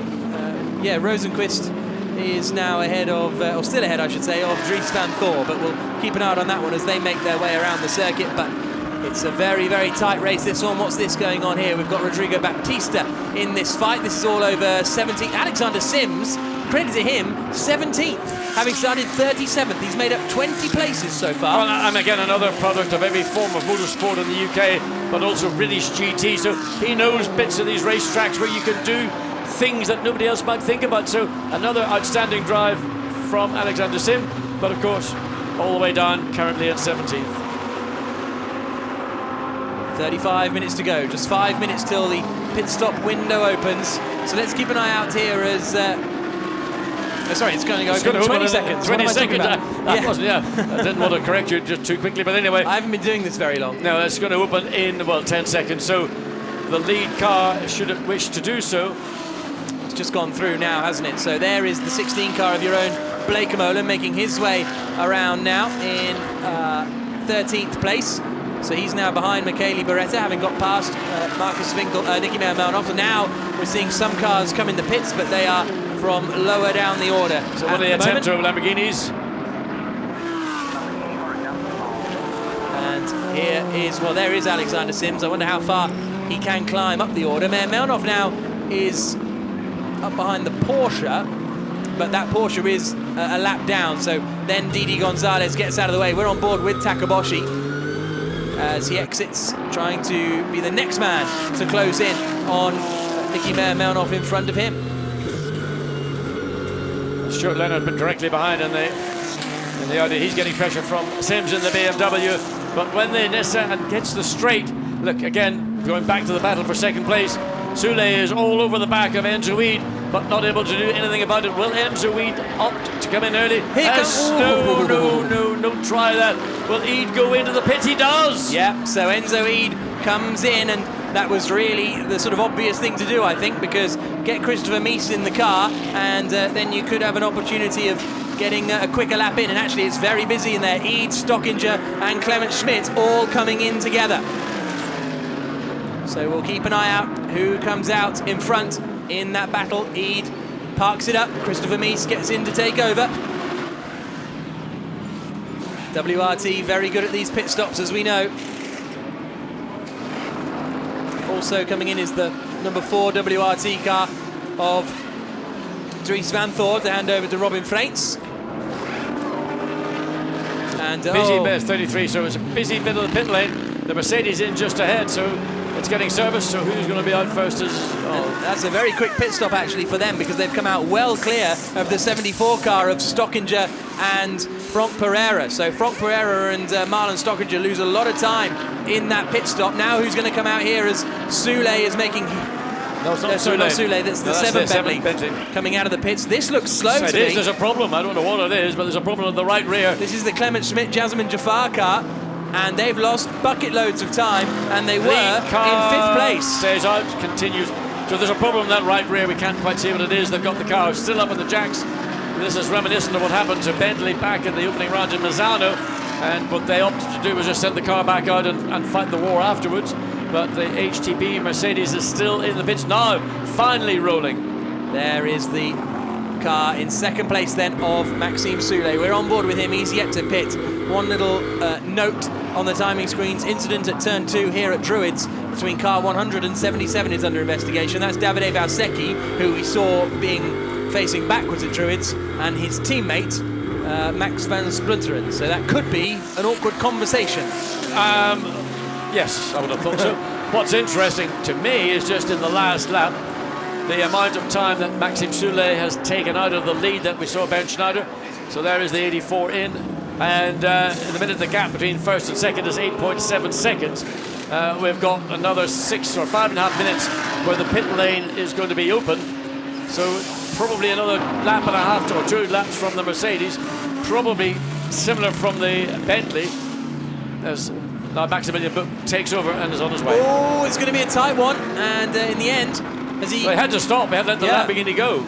So that is not good news for Maximilian Buch. The 84 HTP Mercedes day gets worse and worse, unfortunately for them, but now we're still waiting for Bernd Schneider, our race leader, to pit. Maxime Soulé, Rob Bell, Mike Parisi and Jeroen Blekemolen, the men up at the front who really are waiting to come into the pits. This meanwhile was Vincent Abril.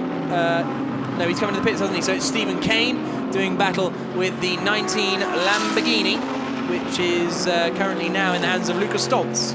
The lead gap has remained pretty much static over the last lap, so it's still 8.4 seconds, a couple of tenths of a second maybe to the advantage of the Bentley, but nothing that's going to worry Bernd Schneider, who has had this comfortable lead since the lights went green up into Hawthorns.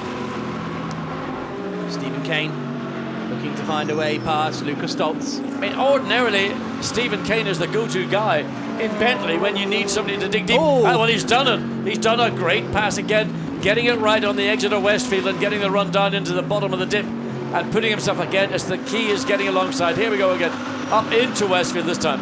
Well, this is a lap.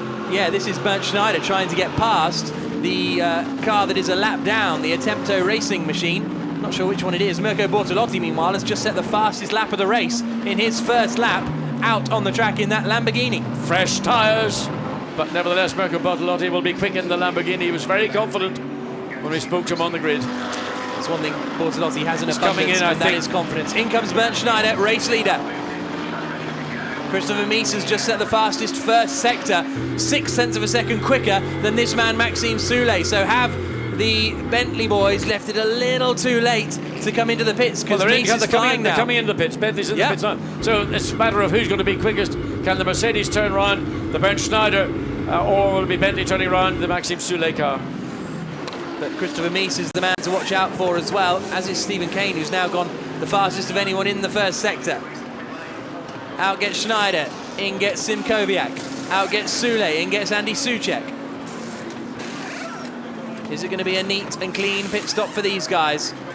The gap was 8.5 seconds when they came into the pits between the first and second place cars. Here comes Christopher Mies now through the final corner. The Bentley is away, and this is going to be tight, and he's going to come out just in front of the Bentley, but Mies is coming past both of them. Christopher Mies on the right-hand side goes through into what will surely be the net lead of the race, and the number 1 car is involved in that as well, but that is a car that has lost an awful lot of time earlier on, and so I don't think Vervish is truly in this fight as they come through the hairpin now up at Druids. But let's find where Christopher Mies is. He's just coming through Graham Hill Bend now, and he is in front of these two. There goes the WRT Audi. I mean, again, the key to this race is not going to be just about your track performance. Great work in the pit lane by the WRT team, and Christopher Mies will be a hard guy to beat, certainly for the Mercedes to catch. Look at the relief from Maxime Soulé. I mean, he did a great job. Delighted by the team. But Christopher Mies on that previous lap set the fastest lap of the race. A stunning lap from the German, and he has now taken over the lead of this race net. We've still got a couple more drivers to pit, but he is in front of Jules Simkowiak, who in turn is in front of I'm losing track of this now. Andy Soucek. Soucek.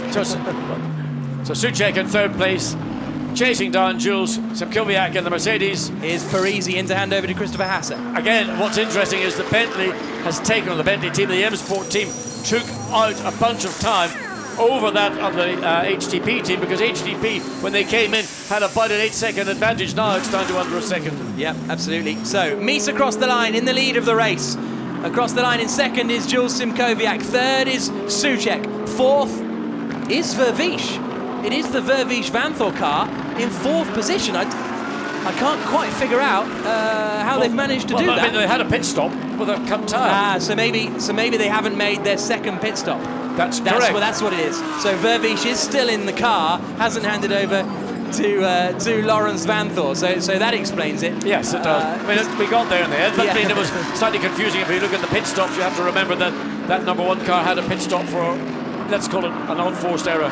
Yeah, absolutely. So let's clarify it again then. Christopher Mies leads for WRT Audi there in that R8. Second place is Jules Simkowiak for the HTP Bentley team. Third, Andy Soucek for M Sport Bentley. Fourth in Net World is Franck Pereira for the ISR team, and we'll see where Mike Parisi came out in all of that as well once he comes around and past the timing beam again. This is a close battle between two WRT cars. It's Sergio Jimenez, I think, up against Michael Meadows now, as Lawrence Vanthor gets ready to take over the car from fourth place, and they're going to drop well down the order.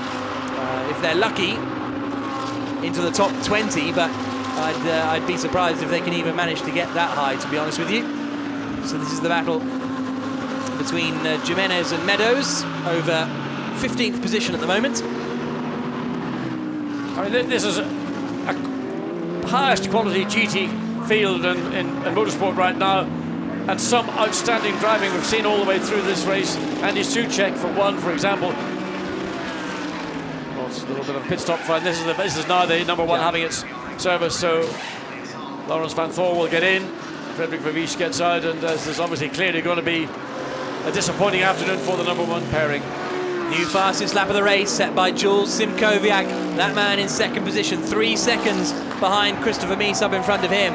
But he was only a 1/10 of a second quicker than Christopher Mies on that last lap. So it's going to take a lot for Jules Simkowiak to close in that gap to Mies. And behind, they were both 7/10 of a second quicker than Andy Soucek in third position.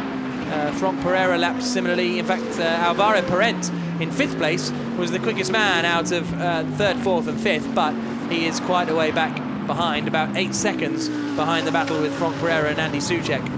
Well, we saw what Simkowiak could do when he led the sprint race. He was unchallenged, he did a wheel perfect race.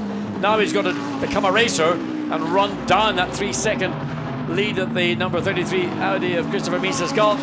And he's got to be very careful, because directly behind him is Andy Soucek, just around about a second. You can just about see the gap. So for Simkowiak, he did a lot of growing up in that race this morning. This is going to be another lesson for him. Number 7 as Stephen Kane comes through. So Christopher Mies leading this race. He and Enzo Ede having a very good afternoon here in Brands Hatch. Conor De Filippi, who's Christopher Mies' teammate in the German GT Championship, has just tweeted saying, "Bam, that's my teammate, Christopher Mies into P1." And he says he'd love to do a few Blancpain races. It's exciting stuff. Well, let's have a few more. Yeah, exactly. Let's have add another 4 in. Exactly. You're welcome to come, Connor, anytime. So whoa. Very wide there. Andy from the Soucek, Bentley. yeah, slips rail, all 4 wheels off. That will be again one of those areas where there will be a little notification made to the team, so they do not like abuse, especially at the bottom of Grapehill Bend. So the closest battle at the moment is probably Stephen Kane and Tristan Vautier over 7th position, which is the one we are seeing here. Then we wait back and you see Lucas Stoltz, who is leading the Silver Cup class, but he is just in front of Maximilian Buch in the 84 HTP Mercedes, and every position is crucial now because it's all about points. We've got a drive-through penalty for cars 16 and 63. So the Jeroen Bleekemolen Stefan Racina Grasser Racing Lamborghini and the Mirko Bortolotti Nicholas Pola. Correct. That's interesting. Both cars, both from the same team, both same manufacturer, both getting done. That sounds like maybe there's an issue that's beyond the driver control. Oh, and 2 cars off, and it's the 2 WRT cars. Meadows and Jimenez have come together. Westfield, and that's Westfield. on the exit of Westfield. So that is not a pleasant moment at all. And that has taken the 2 car out of 2nd place in the Silver Cup. So Michael Meadows off, Sergio Jimenez off. They were battling over 14th position. Jimenez looked like he got going again. Doesn't look as though that's going to be the case. Now again, the car in a part of the racetrack that somebody's going to look at and judge, can it be moved quickly to safety. There's one marshal at the car, but whether the marshals are going to be happy with that, I suspect that might be potential full course yellow. Yeah, minimum full course yellow, I'd have thought, if the car's there on the exit of Westfield Bend. The driver is away now, but possibly a safety car. Meadows is out. There is Dries Vanthoor. And there is our 2nd place car of Jules Simkowiak. The gap has come down to just under 3 seconds now. As they come across the line, Christopher Mies and Jules Simkowiak, it's now 2.3 seconds. So that last lap, Simkowiak took 7/10 of a second. Safety car deployed, so all that climbing in the gap doesn't matter. The gap's gone. The gap has gone, and it's going to take 5 minutes or so from the point when everybody is under the control of the safety car. So that'll leave maybe about 15 minutes remaining of racing with everybody bunched up once again. Wow. And this race is not over. The story of this race is about to begin all over again. I thought it was just calming down. Dominic Bauman's face.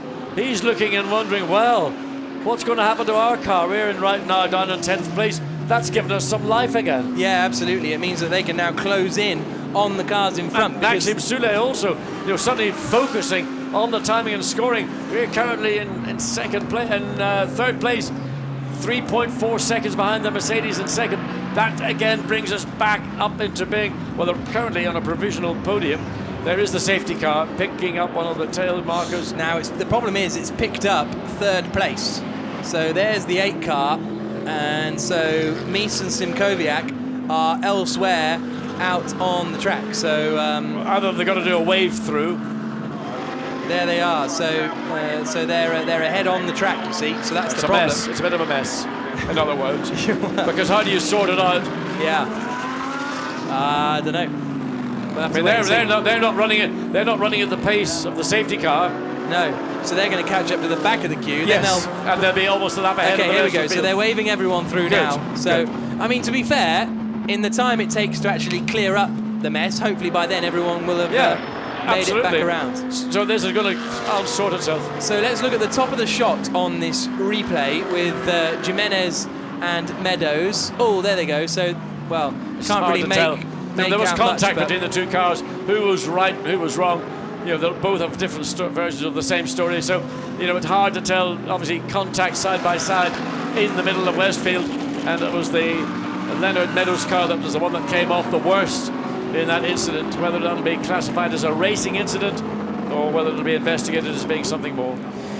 Tommy Toe, using the hashtag BlancPainGP, says, yeah, I'm not surprised there's a safety car with the car there. Time to get your popcorn ready for the conclusion of this race, because I think it's going to be pretty interesting. So safety car waiting for the lead idea of Christopher Mies to come around. There is the number 2 car, still no tow truck available to come and put it to safety. Normally they have them located around the circuit, but normally where it is in the little gap between Surtees and Clearways, the bit that is part of the Indy racetrack. So it would probably have to make its way all around the racetrack to the most distant point at Westfield before it can pick up the number 2 Audi. Yeah, well, they are, these two are going for it anyway, aren't they? They're still pushing pretty hard as they make their way up now towards the hairpin at Druids with 18.5 minutes to go. We're behind safety car conditions here at Brands Hatch, in what has been a action-packed and frenetic main race here. And thank you very much for joining us. We're back next weekend in Silverstone, just up the M1, and that'll be a 3-hour endurance event. We're waiting for the safety car to pick up the race leaders, which are these 2 guys here, Christopher Mies and Jules Simkowiak, and then... But, you know, Jack, at the pace these 2 are running at, when they catch the safety car, the rest of the field is probably half a lap or more behind. It's almost as like we've got a safety car on track, but everybody's back to race speed. Yeah, it's interesting, isn't it? So there is the 2 car of Michael Meadows being pulled away, and that's a man who was out there come the... so, okay, they're about to get to the safety car now. The safety car was just cruising through the corner there, so there we go. Safety car found, and now... But they still haven't cleared up the Michael Meadows car, so give it a lap. Everyone will be back on the back, and we'll be racing. Yes, all we need is for the Audi to be clear, and the last glimpse we got of the car, it didn't look like they were anywhere near getting it removed. So, okay, safety car is in control now. Got the lead Audi, the Mercedes, and waiting for the Bentley to come. Then there is number 8 Bentley. So he is behind the Ferrari. Now that's probably going to be a little bit of a frustration for Andy Soucek, because he's going to have that car behind or ahead of him when he wants to be looking at having a little look at the and apparently a Lamborghini as well, I gather. So not ideal for Andy Soucek, but you know. And it's the Mirko Bortolotti Lamborghini as well, so it's going to be rapid.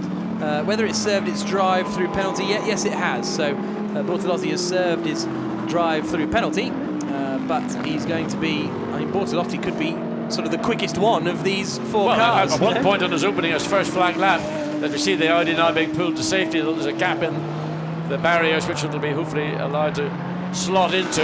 But Bertolotti on his new set of tyres, when he first went out and put in the fastest lap, that's now subsequently been overtaken by the 33 Audi and the 86 Mercedes. So the WRT Audi almost removed. There's a bit of... that was big damage to the barrier. Now, will they want to... I think it's just the foam on the outside, actually, by the looks of things. The tyres are relatively intact. The race director's got to take all this into consideration. That part of the track might have to keep a localized yellow flag to prevent anybody from attempting to do what we've seen. And we've seen a number of overtakes in that Westfield Bend area.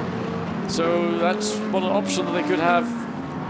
So the middle sector of that track at that point could be under yellow for the remaining 15 minutes. So, the cars are all in a line now, pretty much behind the safety car, except a Nissan, and that's the 22 car of Sean Walkinshaw. And there is the stressed look inside the Bentley pit garage as Andy Soucek, well, this has helped him because he was charging up through the order, but was too far off the back. Oh, and there's a truck still on the circuit there on the left-hand side as well. Yes. So they've still got to, so there must be some damage there that a marshal has just recovered. So it'll be one more lap, I'd have thought, behind the safety car because they won't be able to get it cleared up quite in time because they still had the marshals out on the track. So maybe one more tour.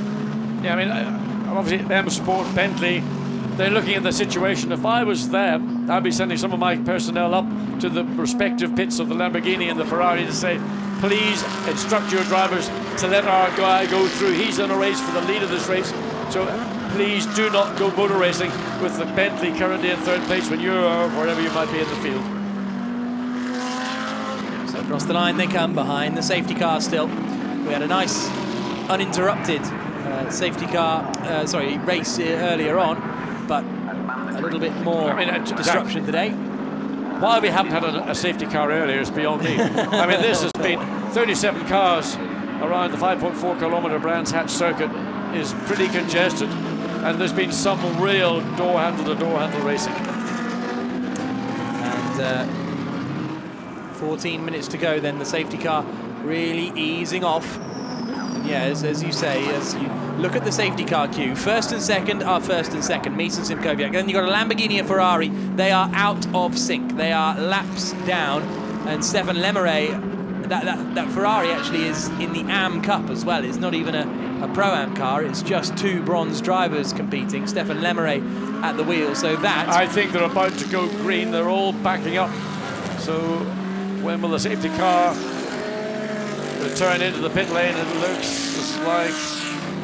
Where is the weather? We can't really get a view of it there. The safety car's still in position, so it hasn't decided it's time to go back to the pits. Robin Freins running in 12th place at the moment. This is what he needed really after a difficult race so far. Same is true of Laurens van Thor. Watch for those two charging up through the order. Alex Buncombe in 15th place after that superb opening run from Mitsunori Takebashi.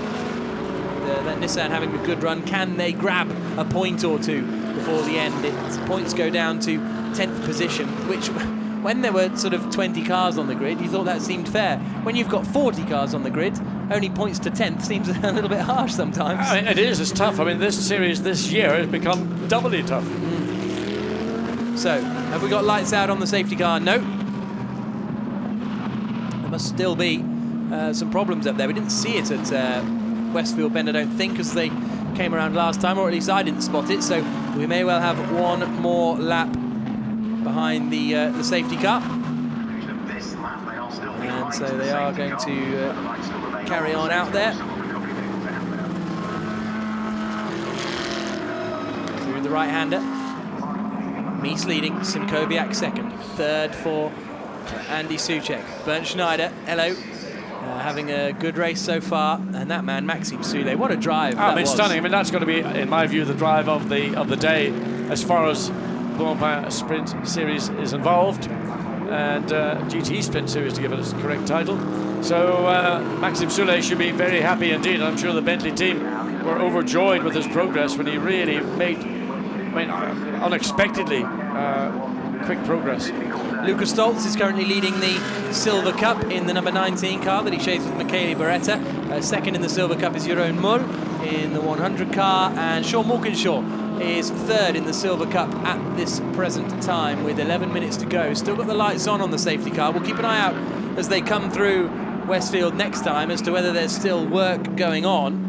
Well, as far as Pro-Am is concerned, it's the 11 car leading that one, the Kessel machine of Michael Broniszewski and Giacomo Piccini. There we go. Is that the truck that we were waiting for? Yes, that's going to be now removed. So he was working, I don't know whether it was at the binding that goes in front of the tower walls to get it all tidied up, but he's now getting that reversed back into the little gap, and once it's behind the barriers and secure, then the safety car, the light will go out, and waiting to see it still on at the minute as they come down Pilgrim Drop. Safety car in this lap. Here we go then, 10-minute shootout. all ready to go. Maxime Soulé feeling the nerves as his teammate Andy Soucek is in third place, but he's got 2 lapped cars between he and the cars he wants to attack. Jules Simkowiak looking racy, tucked right up behind Christopher Mies. Simkowiak, if you look at best lap times of the race so far, has a 1/10 of a second advantage or so over Christopher Mies. Behind Soucek, he needs to be careful as well. Franck Pereira, Alvaro Parent, Christopher Hasse, all there waiting to get through and to get past and to try and make up places. The safety car pulls in, a 10-minute showdown about to get underway at Brands Hatch when Christopher Mies decides to stamp on the throttle and get the racing back underway. There he goes. Jules Simkowiak goes with him in second place in that 86 HDP Mercedes. Out through the final corner, we're green once again, and now we're going to see a nose-to-tail fight for the victory, as we did in Monza a couple of weeks ago in the Endurance Series. We will soon see everybody try and get out of the way. There's the 59 McLaren getting out of the way of the 58 McLaren, pretty sharpish. Good work from the Garage 59 team. It's actually pretty spread out at that restart. It is. I mean, Christopher Mies made the best of that safety car going into the pit lane, but Jules Simkowiak was right on it. He didn't lose anything whatsoever. The loser right now is Andy Soucek, who is still yet to find a way past the Ferrari and the Lamborghini. Now here's the attack from the 77 car isn't involved in the fight either. Mirko Bortolotti is through there as they come through the left-hander of Clearways and down in towards Pilgrim's Drop with 9 minutes to go in this race. Lights flashing from Andy Soucek. He wants that back-marking Ferrari out of the way as quickly as possible, and Stefan Lemeray is still in that position. Can Soucek go for it into Westfield Bend? We'll keep an eye out for that one, but here's our first and second place men. No, Soucek still isn't through. Up towards the right-hander of Dingledell, or Sheen, as it's now known. Can Soucek find a way past? No, and this is really not only compromising his chances of getting forward, it's increasing his chances of getting past, because right behind him is Franck Pereira, and right behind Pereira is Alvaro Parent. Yeah, I know this is always going to be the problem, and I don't know why the Bentley team, or maybe they have gone down to the Ferrari guys and said to get out of our way. We need to no. Whoa, side by side, the McLaren up the inside as well. Parent's got past the Audi. Yes, Parent goes through, past Franck Pereira, down into Paddock Hill Bend. And finally as well, the Bentley has managed to get past the Ferrari. Can Parent dispatch the Ferrari pretty promptly? Yes, he can. Pereira looks to the inside, and now I think Stefan Lemeray has realised he's not in this fight and is starting to get out the way of everybody as Maxime Soulé watches on, his car in third place, and it's all okay now because he's got a bit of a gap to the cars behind. But he's got a 3.8 second deficit to the second place Mercedes. There's the Mercedes exiting Surtees. There's the Bentley just about. So what have we got? 7.5 minutes to make over 3 seconds, almost 4 seconds. Big ask, and that's really to get to the tail of the Mercedes. Absolutely, and I don't think the Bentley has had the outright pace. Look at this, side by side, coming down into the right-hander of Hawthorne. That was brave stuff there from Marco Mappelli, and I don't think he's involved in this fight either. The marshals furiously waving the blue flags at the driver of the 77 car because he's in 31st place. There's only, in fact, he is the lowest place runner. So why he's fighting with anyone, not really sure. He's a racer. I'm a racing driver. Hey, you know, that's part of the problem. You know, some cultures are a little bit more racy than others. Northern Irish, the most racy of all. 7 minutes to go as across the line comes Christopher Mies, leading Jules Simkowiak by just half a second. Well, you can see there as it's pretty much remained steady at about half a second for these last couple of laps. They're disappearing off into the distance. Ignore that Lamborghini of Bortolotti. Third is the Bentley. Fourth is the 58 car of Parent. The Bentley is marooned basically because it's lost a little bit of time to the second place Mercedes, and it's now under attack from Alvaro Parent, who has got ahead of steam. He thinks he's got a chance of taking that third place. Spin for this, not quite sure which one it was. It's one of the Ferraris squirming across the racetrack and manages to recover in the end, because I think we've got another slow Ferrari out there as they come through the left-hander. It was the 11 Kessel car of Pacini, Giacomo Pacini, that was leading Pro-Am, that went sliding. Now we've got battles here as Max Buch tries to make his way up the order as they come down Pilgrim's Drop. He is tucked up behind the 88. Rosenquist. Yep, it's Tristan Vautier at the wheel now, and that's the battle over 8th spot. So Buch has made up positions already to get past Lucas Stoltz. 5.5 minutes to go now, and look at that up the inside. There's going to be contact there, surely. Pushed wide, and that's Marcus Winkelhock trying to go around the outside, or hold on around the outside, I think, from the attack from behind, and he just manages to do so. That was Robin Freites trying to pass Winkelhock for 11th place. A lot of experience with Marcus Winkelhock. He braved that one out. Robin Freites tried to lob it up the inside, and almost got it done, but Marcus did not concede. Still, half a second between Mees and Simkowiak in first and second places. That battle is not relenting by any stretch of the imagination as they plunder down through Paddock Hill Bend. Still Andy Soucek in third place, and fourth for Alvaro Parent, fifth for Franck Pereira, sixth for Christopher Hasse. Really good drive from him, and it's a fantastic performance from he and Mike Parisi in that sign-to-lock Audi. So less than 5 minutes to go in what has been an action-packed day here at Brands Hatch. 2 races in one day. Now this is Maximilian Buch. He's already had one overlap coming through Graham Hill Bend, couldn't get the job done. Now he's going to try and go side by side and pass Rosenquist and Vautier in the 88 car, and he manages to pull it off. So Buch through into 8th position now. So Buch climbing up the order for the HTP Mercedes past the Acura ASP Mercedes, and that is Alvaro Parent in 4th spot, right on the back now of Andy Soucek. These two were teammates with the ART Grand Prix squad a couple of years ago in the Blancpain Endurance Series. But now with 4 minutes to go, they are very much rivals for the final podium position at Brands Hatch. The home race for Bentley, the home race for McLaren. Only one of them can be on the podium. Mees and Simkowiak, the gap down to 0.3 of a second, the tightest it's been since the safety car came in. Up towards Druids. Around the right-hander, and then dropping down the hill into Graham Hill Bend. They haven't quite managed to bring Franck Pereira with them in the 74 ISR Audi. He's there or thereabouts, but not quite with them. But here, nose to tail for the lead of the main race. We've got a slowing car out there, and it's the 7 Bentley. The 7 Bentley has run into trouble, I think. But this is the focus on the lead. Mees versus Simkowiak. Mees in the WRT Audi. Simkowiak, the 20-year-old Dutchman in the HTP Mercedes. But where can he make the move? That is the question. Ahead of the qualifying race, he said to Bernd Schneider, you know what, I'm going to go around the outside at turn 1 at the start of this race. Bernd Schneider said, no, don't do that. Don't be a damn fool. But he did it, and he got around the outside. There's the nerves for Enzo Eid as they come out through Clearways and Clark Curve once again. 2.5 minutes to go now. So this is going to be starting the penultimate lap of the race. 2 laps to go for Christopher Mees to hang on. Bernd Schneider's seen it all before, but I think he's still feeling it a little bit. Up through the hairpin of Druids. Watty's gone down to speak to someone in Parc Fermé. Who it will be, we'll wait and see. Still Andy Soucek in third, but he's only 0.4 of a second ahead of Alvaro Parent. This is the penultimate lap.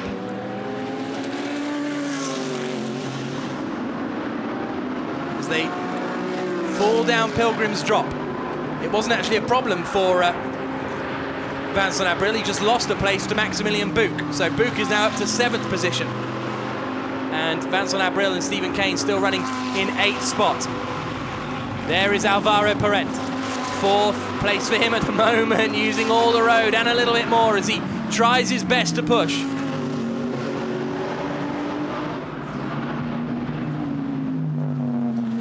We've just got one more lap to go, and it doesn't look as though Jules Simkowiak is going to have enough to make the move.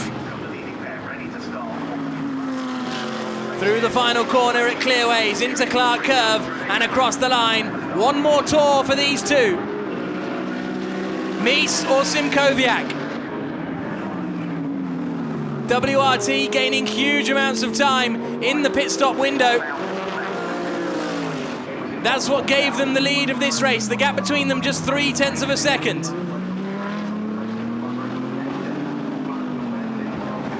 Down into Graham Hill Bend for the final time.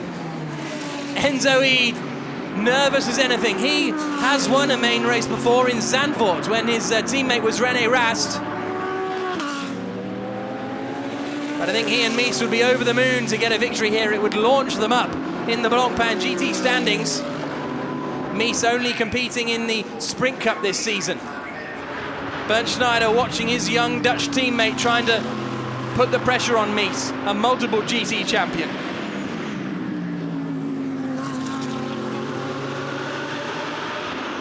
The clock counts down to 0.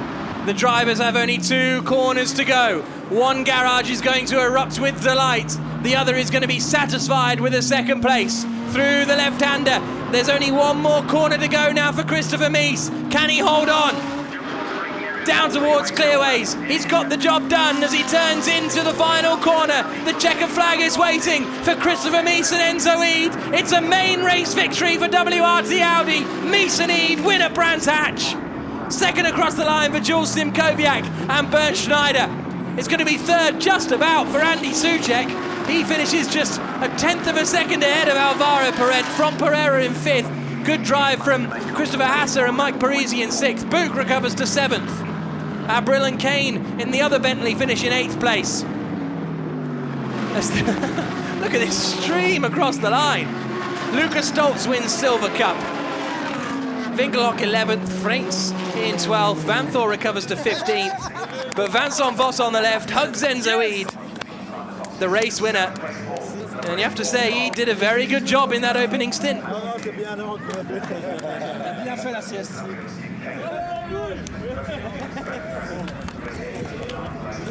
Silver Cup win going the way of Lucas Stoltz and Michele Beretta. And hugs and applause all around.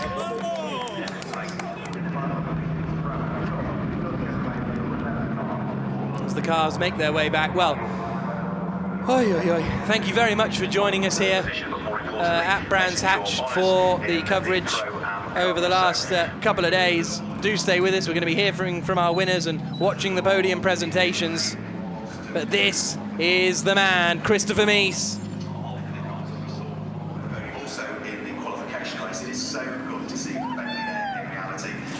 Out climbs Christopher Mies, winner of the main race at Brands Hatch. In the number 33 WRT Audi, there's Ede arriving.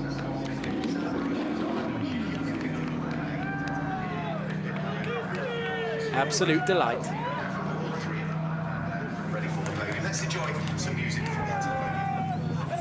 And there's delight for Andy Soucek as well. He and Maxime Soule had a great drive. Everybody's over the moon.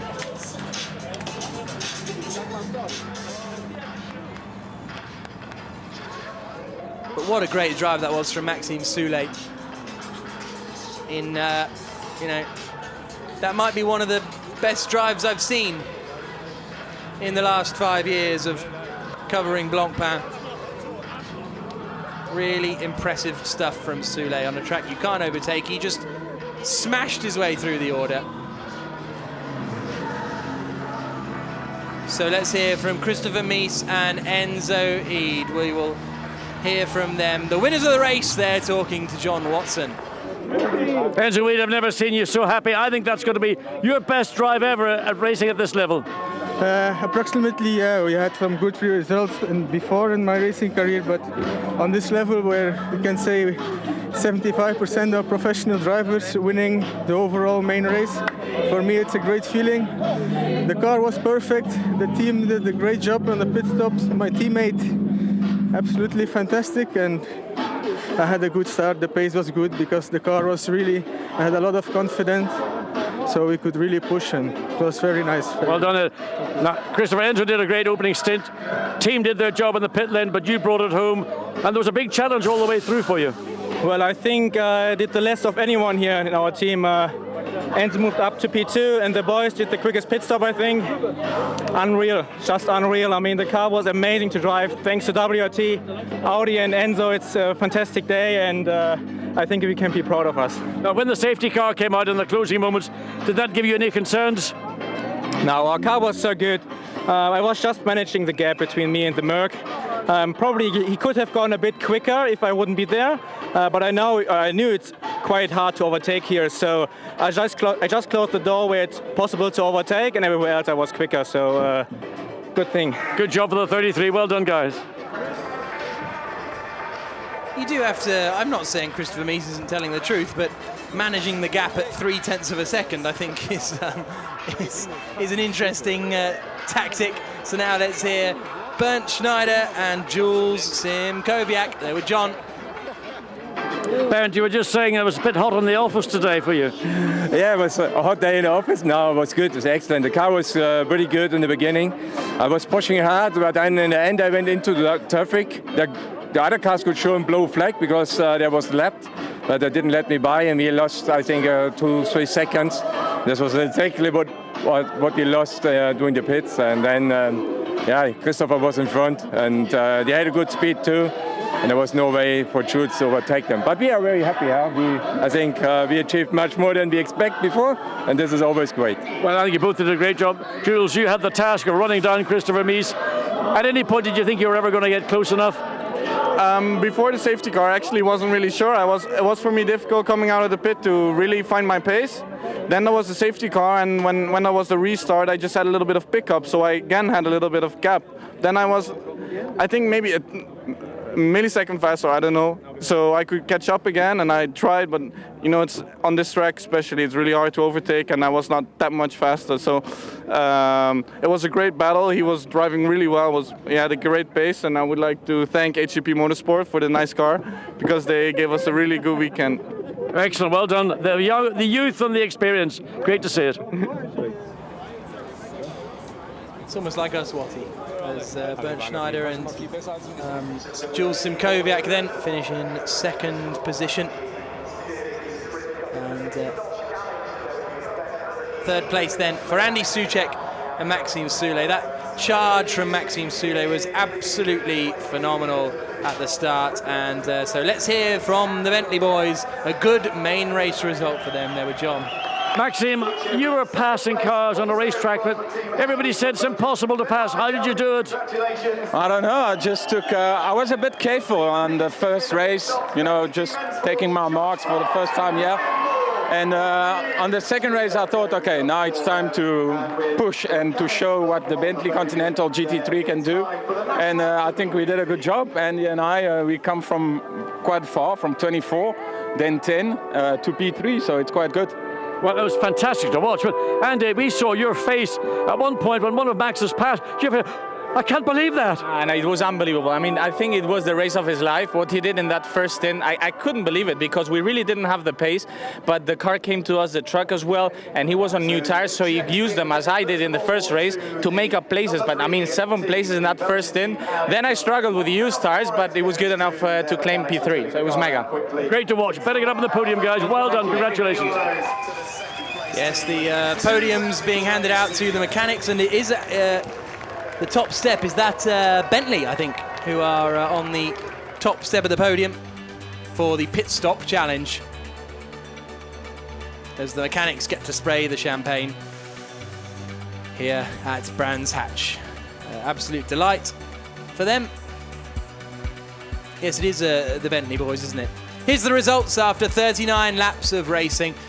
Win for WRT Audi. How often have we said that? Often. How often have we said Enzo Ede and Christopher Mies? Not very often. Superb performance from them. Bernd Schneider and Jules Simkowiak finishing in second position. Maxime Soulé and Andy Soucek in third spot. Rob Bell and Alvaro Parent, a sort of a quiet race to fourth place, really. There was so much going on elsewhere that they just got their head down, did their race, and ended up finishing in that fourth position. Stockinger and Pereira fifth, and sixth for Mike Parisi and Christopher Hasse, which, as I say, was a very impressive performance, I think, considering where they started the qualifying race yesterday.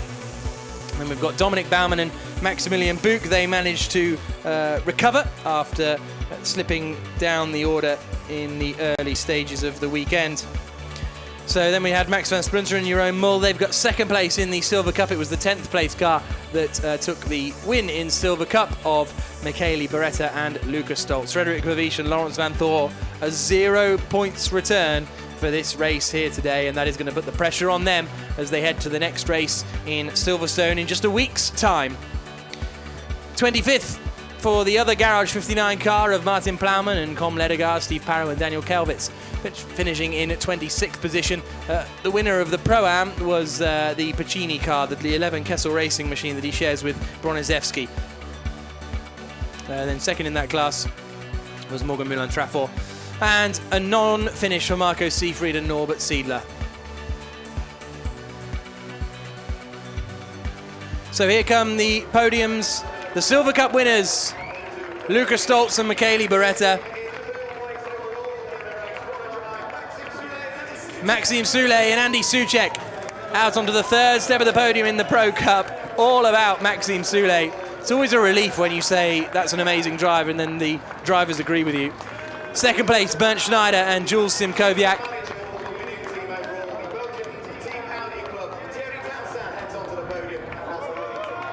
And there is the WRT team manager out onto the podium, but the top step, Christopher Mies and Enzo Eid take the victory at Brands Hatch.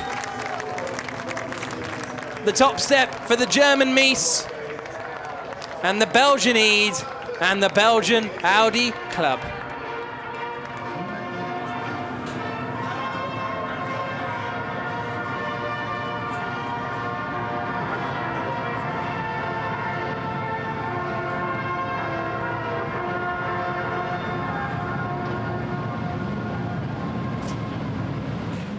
So great performance from Eid and Mies.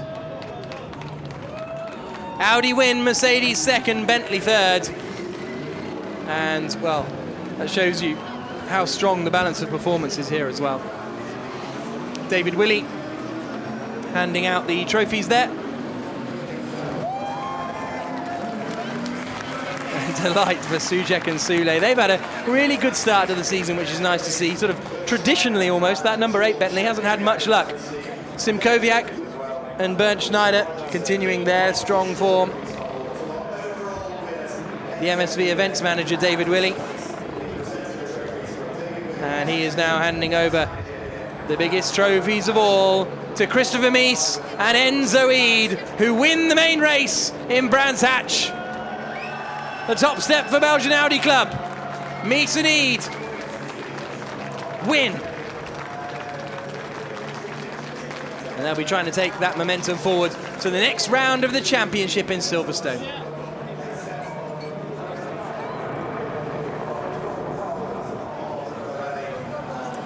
And Jonathan Wells, the Pirelli race engineer, handing out the prize, which is a set of new tyres for the Silver Cup winners. It's 25,000 euros awarded by Stefan Rattel to the third place gang. And it is 30,000 euros, sorry, to the second place team, 30,000 euros to the winners. Not that Mies or Eid get any of it, but it's all, every little helps. The champagne sprayed on the podium here at Brands Hatch. Bentley delighted, HTP satisfied, WRT over the moon. Enzo Eid and Christopher Mies on the top step. Can they repeat it in 1 week's time in Silverstone? That is the question.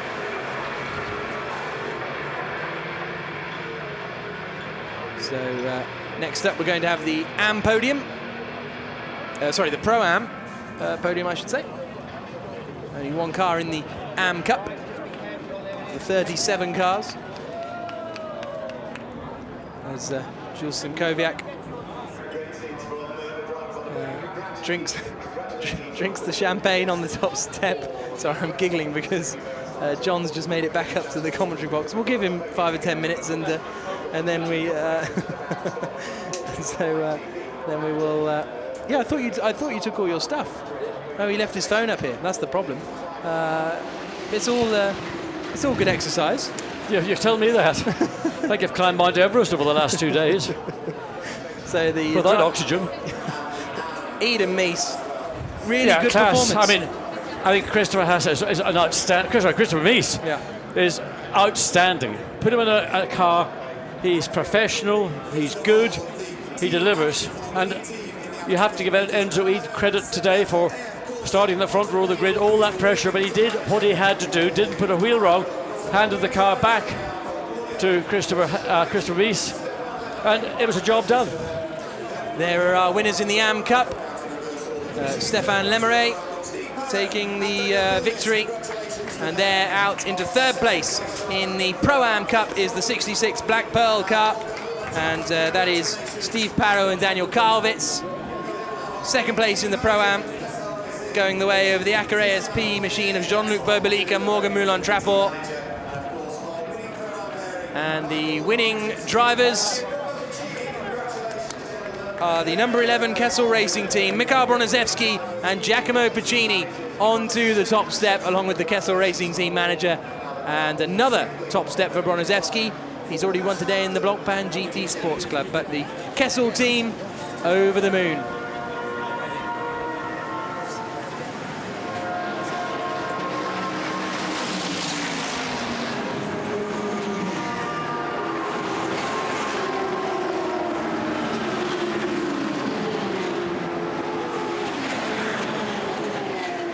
So delight for the Kessel team. Mikhail Broniszewski's fourth podium, in fact, because he won both GT Sports Clubs earlier on today. He was second in the qualifying race, I believe.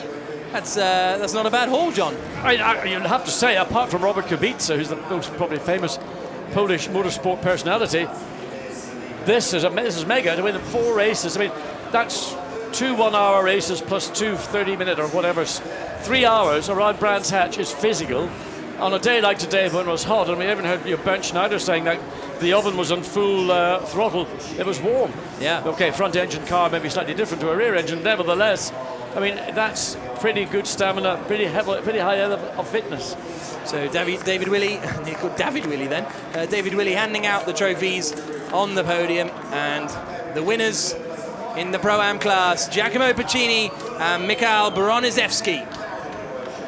Fantastic performance from them. Stéphane Rattel there as well to hand out the checks.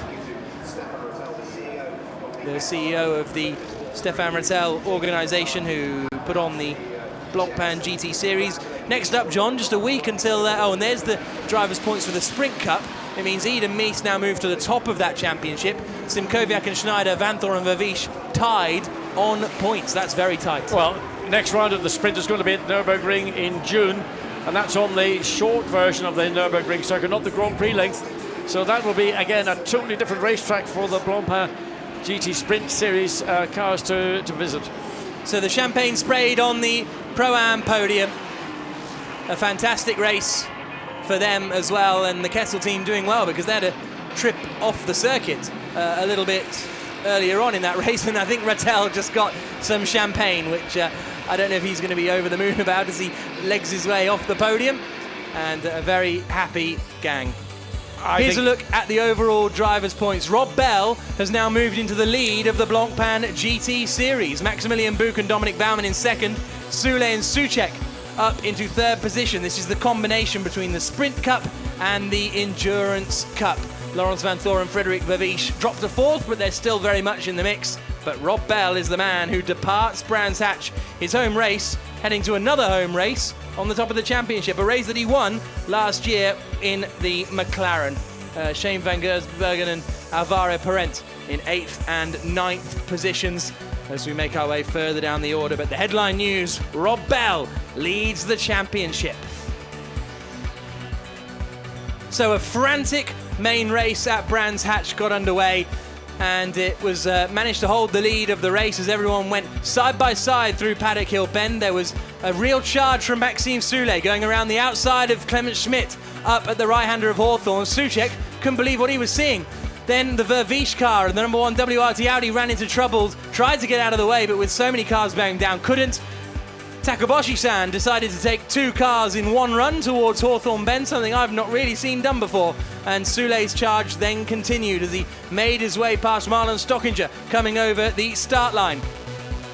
Down into Paddock Hill Bend, a really impressive manoeuvre from him. We had some great side-by-side action as Marcus Winkelhock, Nicky Melnoff lost out to Jeroen Bleekemolen. Into the pits, once again, a fantastic performance from the WRT Audi team. Saw them come out in front of the 86 HTP Mercedes of Bernd Schneider and Jules Simkowiak, and they only just got out in front of the 8 Bentley as the back end twitched out as they tried to fly out of the pit lane. But that meant Mees was in the lead of the race, and it looked fairly comfortable for him, you have to say, until the two WRT Audis got together. Michael Meadows and Sergio Jimenez bringing out the safety car, erasing the advantage, and that was stressful for Maxime Soule.